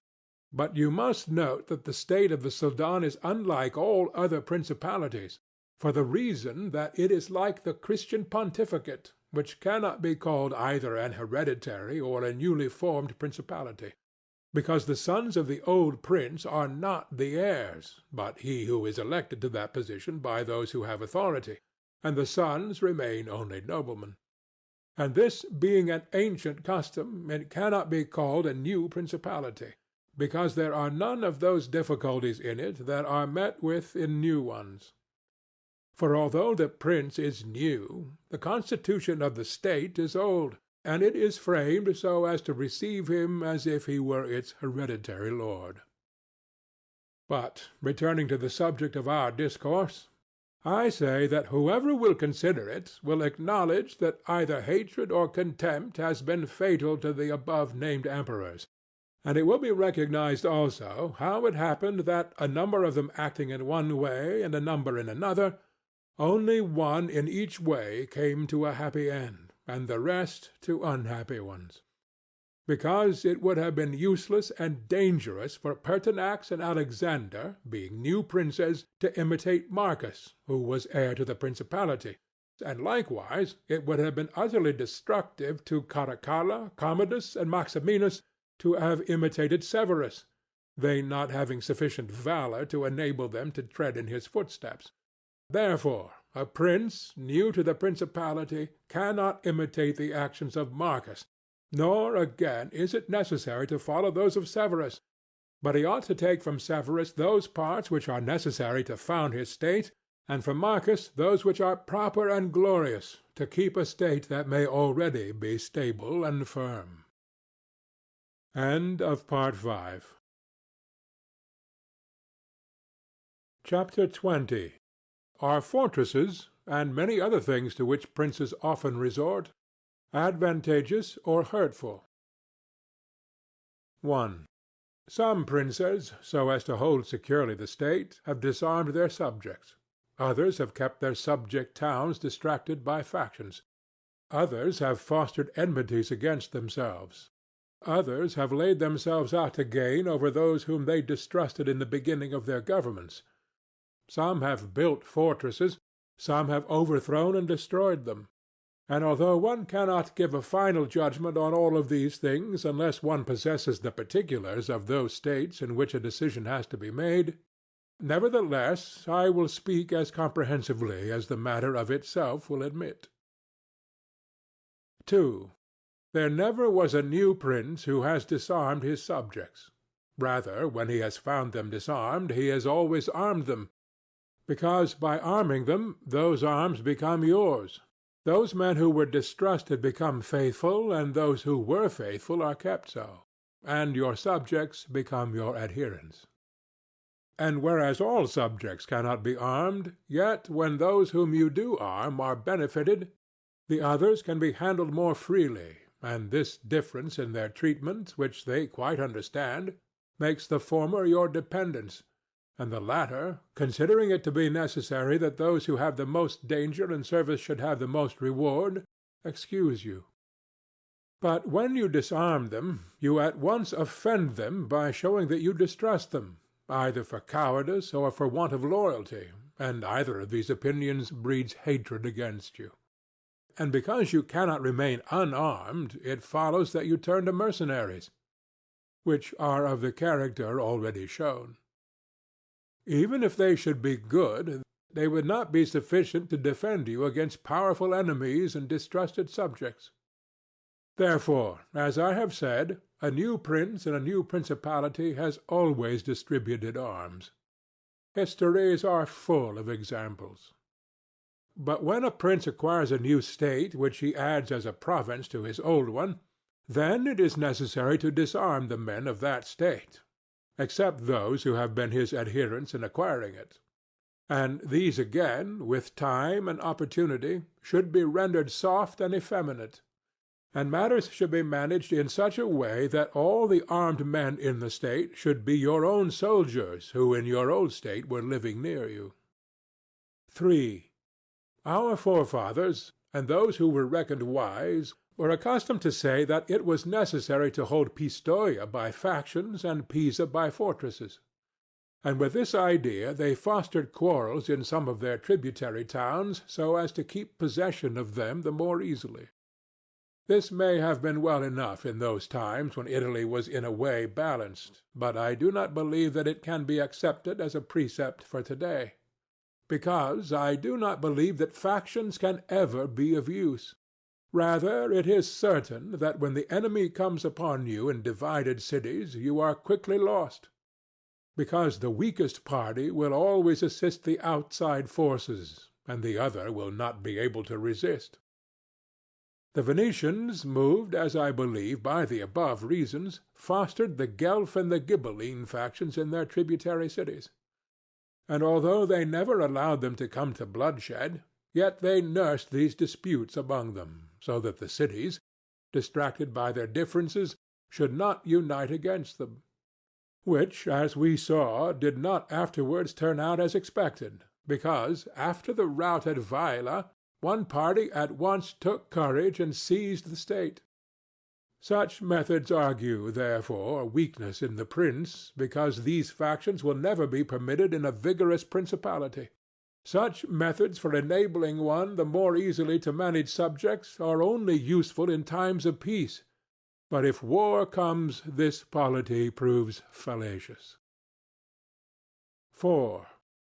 Without doubt, princes become great when they overcome the difficulties and obstacles by which they are confronted, and therefore fortune, especially when she desires to make a new prince great, who has a greater necessity to earn renown than an hereditary one, causes enemies to arise and form designs against him, in order that he may have the opportunity of overcoming them, as by a ladder which his enemies have raised. For this reason many consider that a wise prince, when he has the opportunity, ought with craft to foster some animosity against himself, so that, having crushed it, his renown may rise higher. 5. Princes, especially new ones, have found more fidelity and assistance in those men who in the beginning of their rule were distrusted than among those who in the beginning were trusted. Pandolfo Petrucci, Prince of Siena, ruled his state more by those who had been distrusted than by others. But on this question one cannot speak generally, for it varies so much with the individual. I will only say this, that those men who at the commencement of a princedom have been hostile, if they are of a description to need assistance to support themselves, can always be gained over with the greatest ease, and they will be tightly held to serve the prince with fidelity, inasmuch as they know it to be very necessary for them to cancel by deeds the bad impression which he had formed of them. And thus the prince always extracts more profit from them than from those who, serving him in too much security, may neglect his affairs. And since the matter demands it, I must not fail to warn a prince who by means of secret favors has acquired a new state, that he must well consider the reasons which induced those to favor him who did so. And if it be not a natural affection towards him, but only discontent with their government, then he will only keep them friendly with great trouble and difficulty, for it will be impossible to satisfy them. And weighing well the reasons for this in those examples which can be taken from ancient and modern affairs, we shall find that it is easier for the prince to make friends of those men who were contented under the former government, and are therefore his enemies, than of those who, being discontented with it, were favorable to him and encouraged him to seize it. 6. It has been a custom with princes, in order to hold their states more securely, to build fortresses that may serve as a bridle and bit to those who might design to work against them, and as a place of refuge from a first attack. I praise this system, because it has been made use of formerly. Notwithstanding that Messer Niccolò Vitelli in our times has been seen to demolish 2 fortresses in Città del Castello so that he might keep that state, Guido Ubaldo, Duke of Urbino, on returning to his dominion, whence he had been driven by Cesare Borgia, razed to the foundations all the fortresses in that province, and considered that without them it would be more difficult to lose it. The Bentivogli, returning to Bologna, came to a similar decision. Fortresses, therefore, are useful or not according to circumstances. If they do you good in one way, they injure you in another. And this question can be reasoned thus. The prince who has more to fear from the people than from the foreigners ought to build fortresses. But he who has more to fear from foreigners than from the people ought to leave them alone. The castle of Milan, built by Francesco Sforza, has made, or will make, more trouble for the house of Sforza than any other disorder in the state. For this reason, the best possible fortress is not to be hated by the people, because although you may hold the fortresses, yet they will not save you if the people hate you, for there will never be wanting foreigners to assist the people who have taken arms against you. It has not been seen in our times that such fortresses have been of use to any prince, unless to the Countess of Forli, when the Count Girolamo, her consort, was killed. For by that means she was able to withstand the popular attack and wait for assistance from Milan, and thus recover her state. And the posture of affairs was such at that time that the foreigners could not assist the people. But fortresses were of little value to her afterwards, when Cesare Borgia attacked her, and when the people, her enemy, were allied with foreigners. Therefore it would have been safer for her, both then and before, not to have been hated by the people than to have had the fortresses. All these things considered, then, I shall praise him who builds fortresses as well as him who does not, and I shall blame whoever, trusting in them, cares little about being hated by the people. Chapter 21. How a Prince should conduct himself so as to gain renown. Nothing makes a prince so much esteemed as great enterprises and setting a fine example. We have in our time Ferdinand of Aragon, the present king of Spain. He can almost be called a new prince, because he has risen, by fame and glory, from being an insignificant king to the foremost king in Christendom. And if you will consider his deeds, you will find them all great, and some of them extraordinary. In the beginning of his reign he attacked Granada, and this enterprise was the foundation of his dominions. He did this quietly at first, and without any fear of hindrance. for he held the minds of the barons of Castile occupied in thinking of the war, and not anticipating any innovations. Thus they did not perceive that by these means he was acquiring power and authority over them. He was able with the money of the church and of the people to sustain his armies, and by that long war to lay the foundation for the military skill which has since distinguished him. Further, always using religion as a plea so as to undertake greater schemes, he devoted himself with pious cruelty to driving out and clearing his kingdom of the Moors. Nor could there be a more admirable example, nor one more rare. Under this same cloak he assailed Africa, he came down on Italy, he has finally attacked France. And thus his achievements and designs have always been great, and have kept the minds of his people in suspense and admiration and occupied with the issue of them. And his actions have arisen in such a way, one out of the other, that men have never been given time to work steadily against him. Again, it much assists a prince to set unusual examples in internal affairs, similar to those which are related of Messer Bernabo da Milano, who, when he had the opportunity, by any one in civil life doing some extraordinary thing, either good or bad, would take some method of rewarding or punishing him, which would be much spoken about. And a prince ought, above all things, always endeavor in every action to gain for himself the reputation of being a great and remarkable man. A prince is always respected when he is either a true friend or a downright enemy, that is to say, when, without any reservation, he declares himself in favor of one party against the other, which course will always be more advantageous than standing neutral. Because if two of your powerful neighbors come to blows, they are of such a character that if one of them conquers, you have either to fear him or not. In either case, it will always be more advantageous for you to declare yourself and to make war strenuously. Because in the first case, if you do not declare yourself, you will invariably fall a prey to the conqueror, to the pleasure and satisfaction of him who has been conquered, and you will have no reasons to offer, nor anything to protect or to shelter you. Because he who conquers does not want doubtful friends who will not aid him in the time of trial, and he who loses will not harbor you because you did not willingly, sword in hand, court his fate. Antiochus went into Greece, being sent for by the Aetolians to drive out the Romans. He sent envoys to the Achaeans, who were friends of the Romans, exhorting them to remain neutral, and, on the other hand, the Romans urged him to take up arms. This question came to be discussed in the council of the Achaeans, where the legate of Antiochus urged them to stand neutral.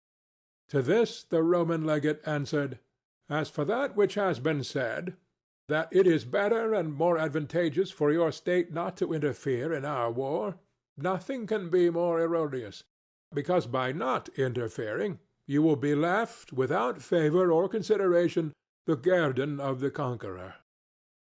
Thus it will always happen that he who is not your friend will demand your neutrality, whilst he who is your friend will entreat you to declare himself with arms. And irresolute princes, to avoid present dangers, generally follow the neutral path, and are generally ruined. But when a prince declares himself gallantly in favor of one side, if the party with whom he allies himself conquers, although the victor may be powerful and may have him at his mercy, yet he is indebted to him, and there is established a bond of amity. And men are never so shameless as to become a monument of ingratitude by oppressing you. Victories, after all, are never so complete that the victor must not show some regard, especially to justice. But if he with whom you ally yourself loses, you may be sheltered by him, and whilst he is able he may aid you, and you become companions on a fortune that may rise again. In the second case, when those who fight are of such a character that you have no anxiety as to who may conquer, so much the more is it greater prudence to be allied, because you assist at the destruction of one by the aid of another, who, if he has been wise, would have saved him. And conquering, as it is impossible that he should not do with your assistance, he remains at your discretion. And here it is to be noted that a prince ought to take care never to make an alliance with one more powerful than himself for the purposes of attacking others, unless necessity compels him, as is said before. Because if he conquers, you are at his discretion, and princes ought to avoid as much as possible being at the discretion of any one. The Venetians joined with France against the Duke of Milan, and this alliance, which caused their ruin, could have been avoided. But when it cannot be avoided, as happened to the Florentines when the Pope and Spain sent armies to attack Lombardy, then in such a case, for the above reasons, the prince ought to favor one of the parties. Never let any government imagine that it can choose perfectly safe courses. Rather, let it expect to have to take very doubtful ones, because it is found in ordinary affairs that one never seeks to avoid one trouble without running into another. But prudence consists in knowing how to distinguish the character of troubles, and for choice to take the lesser evil. A prince ought also to show himself a patron of ability, and to honor the proficient in every art. At the same time, he should encourage his citizens to practice their callings peaceably, both in commerce and agriculture and in every other following, so that the one should not be deterred from improving his possessions for fear lest they be taken away from him, or another from opening up trade for fear of taxes. But the prince ought to offer rewards to whoever wishes to do these things, and designs in any way to honor his city or state. Further, he ought to entertain the people with festivals and spectacles at convenient seasons of the year. And as every city is divided into guilds or into societies, he ought to hold such bodies in esteem, and associate with them sometimes, and show himself an example of courtesy and liberality. Nevertheless, always maintaining the majesty of his rank. For this he must never consent to abate in anything. Chapter 22. Concerning the secretaries of princes.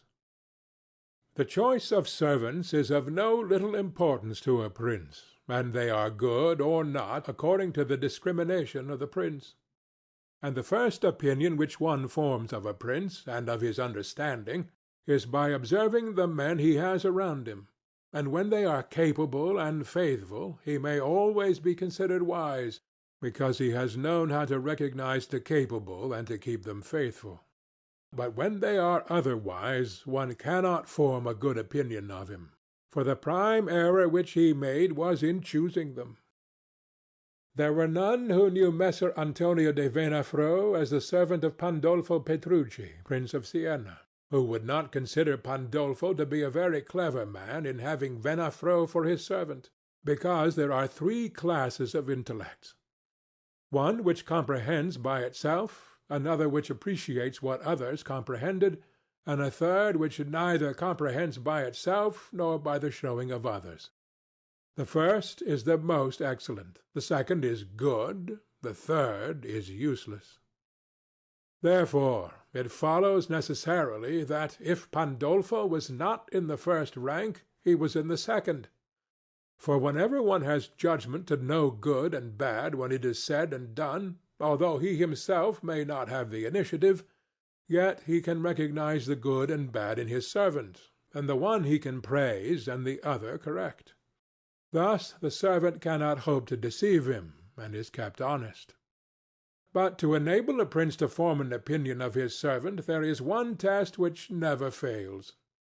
When you see the servant thinking more of his own interests than of yours, and seeking inwardly his own profit in everything, such a man will never make a good servant, nor will you ever be able to trust him, because he who has the state of another in his hands ought never to think of himself, but always of his prince, and never pay any attention to matters in which the prince is not concerned.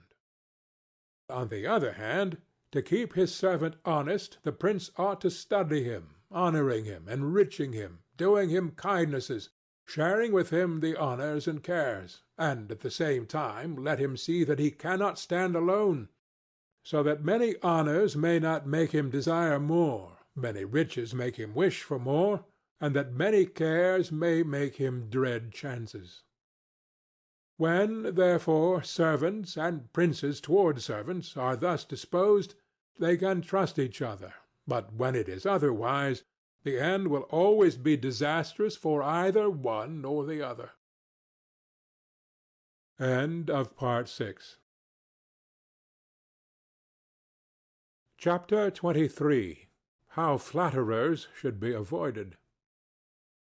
I do not wish to leave out an important branch of this subject, for it is a danger from which princes are with difficulty preserved, unless they are very careful and discriminating. It is that of flatterers, of whom courts are full, because men are so self-complacent in their own affairs, and in a way so deceived in them, that they are preserved with difficulty from this pest, and if they wish to defend themselves, they run the danger of falling into contempt.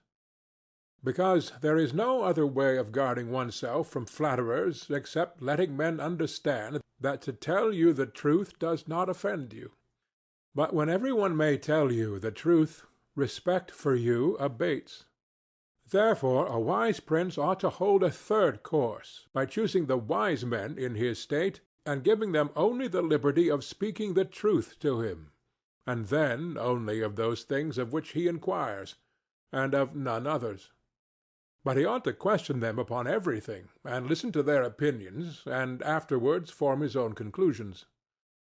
With these counsellors, separately and collectively, he ought to carry himself in such a way that each of them should know that, the more freely he shall speak, the more he shall be preferred. Outside of these, he should listen to no one, pursue the thing resolved on, and be steadfast in his resolutions. He who does otherwise is either overthrown by flatterers, or is so often changed by varying opinions that he falls into contempt. I wish on this subject to adduce a modern example. Fra Luca, the man of affairs of Maximilian, the present emperor, speaking of his Majesty, said, he consulted with no one, yet never got his own way in anything. This arose because of his following a practice the opposite to the above. For the emperor is a secretive man. He does not communicate his designs to any one, nor does he receive opinions on them. But as in carrying them into effect they become revealed and known, they are at once obstructed by those men whom he has around him, and he, being pliant, is diverted from them.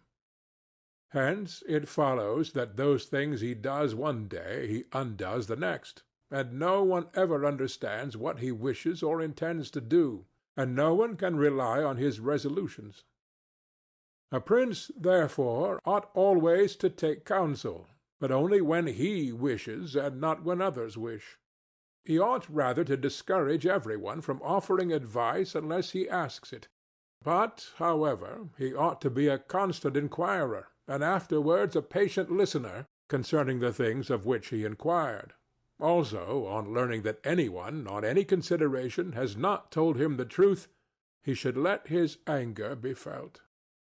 And if there are some who think that a prince who conveys an impression of his wisdom is not so through his own ability, but through the good advisers that he has around him, beyond doubt they are deceived, because this is an axiom which never fails, that a prince who is not wise himself will never take good advice, unless by chance he has yielded his affairs entirely to one person who happens to be a very prudent man. In this case, indeed, he may be well governed, but it would not be for long, because such a governor would in a short time take away his state from him. But if a prince who is not inexperienced should take counsel from more than one, he will never get united counsels, nor will he know how to unite them. Each of the counsellors will think of his own interests, and the prince will not know how to control them or to see through them. and they are not to be found otherwise, because men will always prove untrue to you unless they are kept honest by constraint. Therefore it must be inferred that good counsels, whencesoever they come, are born of the wisdom of the prince, and not the wisdom of the prince from good counsels. Chapter 24. Why the Princes of Italy have lost their states. The previous suggestions, carefully observed, will enable a new prince to appear well established, and render him at once more secure and fixed in the state than if he had been long seated there. For the actions of a new prince are more narrowly observed than those of an hereditary one, and when they are seen to be able they gain more men, and bind far tighter than ancient blood. Because men are attracted more by the present than by the past, and when they find the present good, they enjoy it and seek no further. They will also make the utmost defence of a prince if he fails them not in other things. Thus it will be a double glory for him to have established a new principality, and adorned and strengthened it with good laws, good arms, good allies, and with a good example. So will it be a double disgrace to him who, born a prince, shall lose his state by want of wisdom. And if these seigneurs are considered who have lost their states in Italy in our times, such as the King of Naples, the Duke of Milan, and others, there will be found in them, firstly, one common defect in regard to arms from the causes which have been discussed at length. In the next place, some one of them will be seen, either to have had the people hostile, or if he has had the people friendly, he has not known how to secure the nobles. In the absence of these defects, states that have power enough to keep an army in the field cannot be lost. Philip of Macedon, not the father of Alexander the Great, but he who was conquered by Titus Quintius, had not much territory compared to the greatness of the Romans and of Greece who attacked them. Yet being a warlike man who knew how to attract the people and secure the nobles, he sustained the war against the enemies for many years, and if in the end he lost the dominion of some cities, nevertheless he retained the kingdom. Therefore do not let our princes accuse fortune for the loss of their principalities after so many years' possession, but rather their own sloth, because in quiet times they never thought there could be a change. It is a common defect in man not to make any provision in the calm against the tempest. And when afterwards the bad times came, they thought of flight and not of defending themselves, and they hoped that the people, disgusted with the insolence of the conquerors, would recall them. This course, when others fail, may be good, but it is very bad to have neglected all other expedients for that, since you would never wish to fall because you trusted to be able to find someone later on to restore you. This again either does not happen, or if it does, it will not be for your security, because that deliverance is of no avail which does not depend upon yourself. Those only are reliable, certain, and durable that depend on yourself and your valor. Chapter 25. What fortune can effect in human affairs, and how to withstand her. It is not unknown to me how many men have had, and still have, the opinion that the affairs of the world are in such wise governed by fortune and by God that men with their wisdom cannot direct them, and that no one can even help them. And because of this, they would have us believe that it is not necessary to labor much in affairs, but to let chance govern them. This opinion has been more credited in our times because of the great changes in affairs which have been seen, and may still be seen, every day, beyond all human conjecture. Sometimes pondering over this, I am in some degree inclined to their opinion. Nevertheless, not to extinguish our free will, I hold it to be true that fortune is the arbiter of one half of our actions, but that she still leaves us to direct the other half, or perhaps a little less. I compare her to one of those raging rivers, which, when in flood, overflows the plains, sweeping away trees and buildings, bearing away the soil from place to place. Everything flies before it, all yield to its violence, without being able in any way to withstand it. And yet, though its nature be such, it does not follow, therefore, that men, when the weather becomes fair, shall not make provision, both for defences and barriers, in such a manner that, rising again, the waters may pass away by canal, and their force be neither so unrestrained nor so dangerous. So it happens with Fortune, who shows her power where valour has not prepared to resist her, and thither she turns her forces where she knows that barriers and defences have not been raised to constrain her. And if you will consider Italy, which is the seat of these changes, and which has given to them their impulse, you will see it to be an open country, without barriers and without any defence.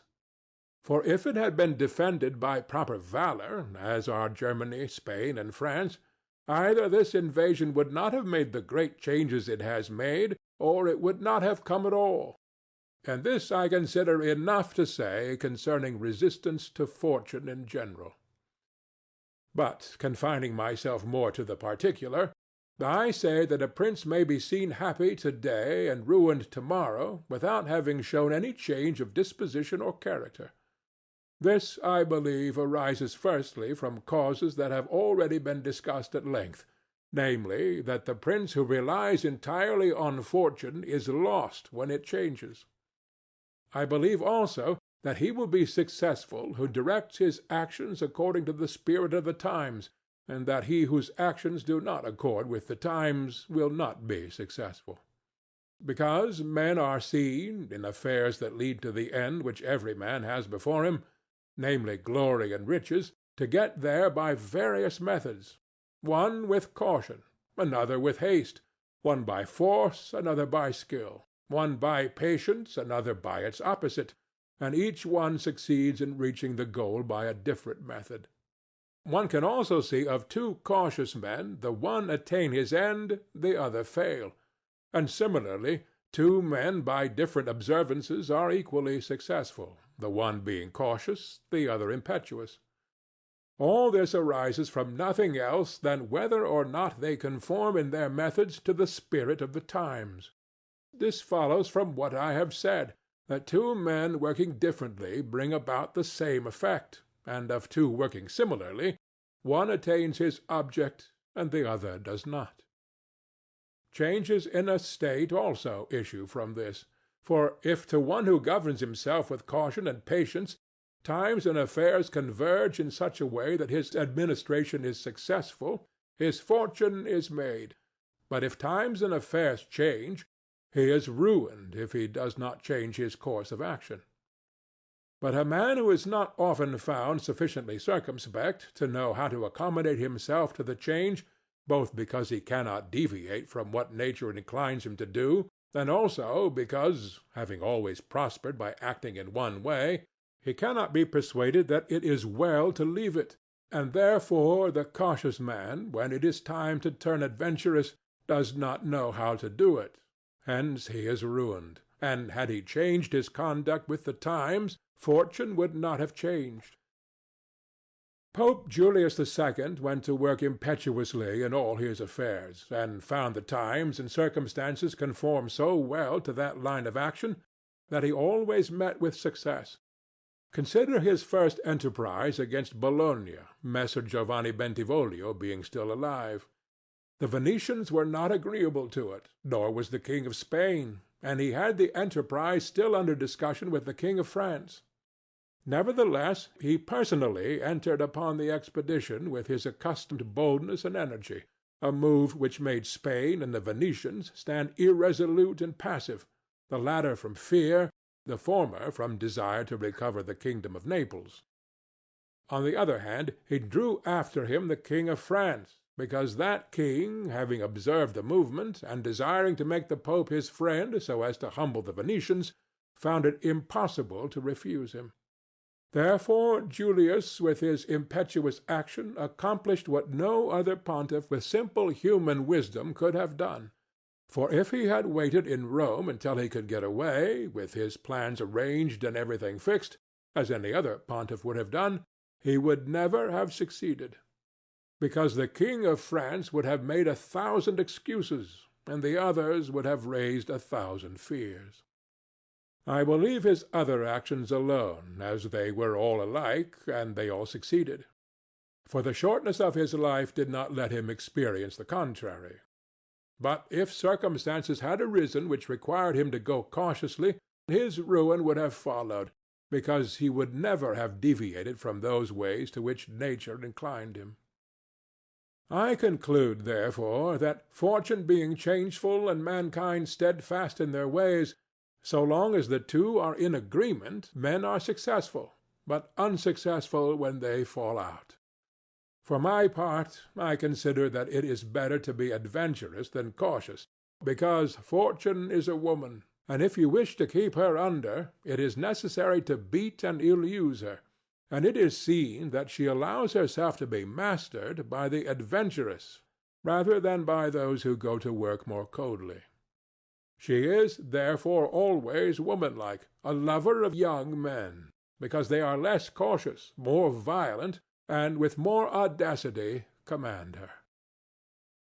Chapter 26. An exhortation to liberate Italy from the barbarians. Having carefully considered the subject of the above discourses, and wondering within myself whether the present times were propitious to a new prince, and whether there are elements that would give an opportunity to a wise and virtuous one to introduce a new order of things which would do honor to him and good to the people of this country, it appears to me that so many things concur to favor a new prince that I never knew a time more fit than the present. And if, as I said, it was necessary that the people of Israel should be captive so as to make manifest the ability of Moses, that the Persians should be oppressed by the Medes so as to discover the greatness of the soul of Cyrus, and that the Athenians should be dispersed to illustrate the capabilities of Theseus, then at the present time, in order to discover the virtue of an Italian spirit, it was necessary that Italy should be reduced to the extremity that she is now in, that she should be more enslaved than the Hebrews, more oppressed than the Persians, more scattered than the Athenians, without head, without order, beaten, despoiled, torn, overrun, and to have endured every kind of desolation. Although lately some spark may have been shown by one, which made us think he was ordained by God for our redemption, nevertheless it was afterwards seen, in the height of his career, that fortune rejected him, so that Italy, left as without life, waits for him who shall yet heal her wounds and put an end to the ravaging and plundering of Lombardy, to the swindling and taxing of the kingdom and of Tuscany, and cleanse those sores that for long have festered. It is seen how she entreats God to send someone who shall deliver her from these wrongs and barbarous insolencies. It is seen also that she is ready and willing to follow a banner, if only some one will raise it. Nor is there to be seen at present one in whom she can place more hope than in your illustrious house, with its valor and fortune, favored by God and by the Church, of which it is now the chief, and which could be made the head of this redemption. This will not be difficult if you will recall to yourself the actions and lives of the men I have named. And although they were great and wonderful men, yet they were men, and each one of them had no more opportunity than the present offers. For their enterprises were neither more just nor easier than this, nor was God more their friend than he is yours. With us there is great justice, because that war is just which is necessary, and arms are hallowed when there is no other hope but in them. Here there is the greatest willingness, and where the willingness is great, the difficulties cannot be great, if you will only follow these men to whom I have directed your attention. Further than this, how extraordinarily the ways of God have been manifested beyond example! The sea is divided, a cloud has led the way, the rock has poured forth water, it has rained manna. Everything has contributed to your greatness. You ought to do the rest. God is not willing to do everything, and thus take away our free will and that share of glory which belongs to us. And it is not to be wondered at if none of the above-named Italians have been able to accomplish all that is expected from your illustrious house, and if in so many revolutions in Italy and in so many campaigns it has always appeared as if military virtue were exhausted, this has happened because the old order of things was not good, and none of us have known how to find a new one. And nothing honors a man more than to establish new laws and new ordinances when he himself was newly risen. Such things, when they are well founded and dignified, will make them revered and admired, and in Italy there are not wanting opportunities to bring such into use in every form. Here there is great valor in the limbs, whilst it fails in the head. Look attentively at the duels and the hand-to-hand combats, how superior the Italians are in strength, dexterity, and subtlety. But when it comes to armies, they do not bear comparison, and this springs entirely from the insufficiency of the leaders, since those who are capable are not obedient. And each one seems to himself to know, there having never been any one so distinguished above the rest, either by valor or fortune, that others would yield to him. Hence it is that for so long a time, and during so much fighting in the past 20 years, whenever there has been an army wholly Italian, it has always given a poor account of itself. The first witness to this is Il Taro, afterwards Alessandria, Capua, Genoa, Vaila, Bologna, Maestri. If, therefore, your illustrious house wishes to follow these remarkable men who have redeemed their country, it is necessary before all things, as a true foundation for every enterprise, to be provided with your own forces, because there can be no more faithful, truer, or better soldiers. And although singly they are good, altogether they will be much better when they find themselves commanded by their prince, honored by him, and maintained at his expense. Therefore it is necessary to be prepared with such arms, so that you can be defended against foreigners by Italian valor. And although Swiss and Spanish infantry may be considered very formidable, nevertheless there is a defect in both, by reason of which a third order would not only be able to oppose them, but might be relied upon to overthrow them. For the Spaniards cannot resist cavalry, and the Switzers are afraid of infantry whenever they encounter them in close combat. Owing to this, as has been and may again be seen, the Spaniards are unable to resist French cavalry, and the Switzers are overthrown by Spanish infantry. And although a complete proof of this latter cannot be shown, nevertheless there was some evidence of it at the battle of Ravenna, when the Spanish infantry were confronted by German battalions, who followed the same tactics as the Swiss. When the Spaniards, by agility of body and with the aid of their shields, got in under the pikes of the Germans and stood out of danger, able to attack, while the Germans stood helpless. And if the cavalry had not dashed up, all would have been over with them. It is possible, therefore, knowing the defects of both these infantries, to invent a new one, which will resist cavalry and not be afraid of infantry. This need not create a new order of arms, but a variation upon the old. And these are the kind of improvements which confer reputation and power upon a new prince. This opportunity, therefore, ought not to be allowed to pass for letting Italy at last see her liberator appear. Nor can one express the love with which he would be received in all these provinces, which have suffered so much from these foreign scourings, with what thirst for revenge, with what stubborn faith, with what devotion, with what tears. What door would be closed to him? Who would refuse obedience to him? What envy would hinder him? What Italian would refuse him homage? To all of us this barbarous dominion stinks. Let, therefore, your illustrious house take up this charge with that courage and hope with which all just enterprises are undertaken, so that under its standard our native country may be ennobled, and under its auspices may be verified that saying of Petrarch, "Virtue against fury shall advance the fight, and it in the combat soon shall put to flight. For the old Roman, valor is not dead, nor in the Italians breasts extinguished." End of The Prince, by Niccolò Machiavelli.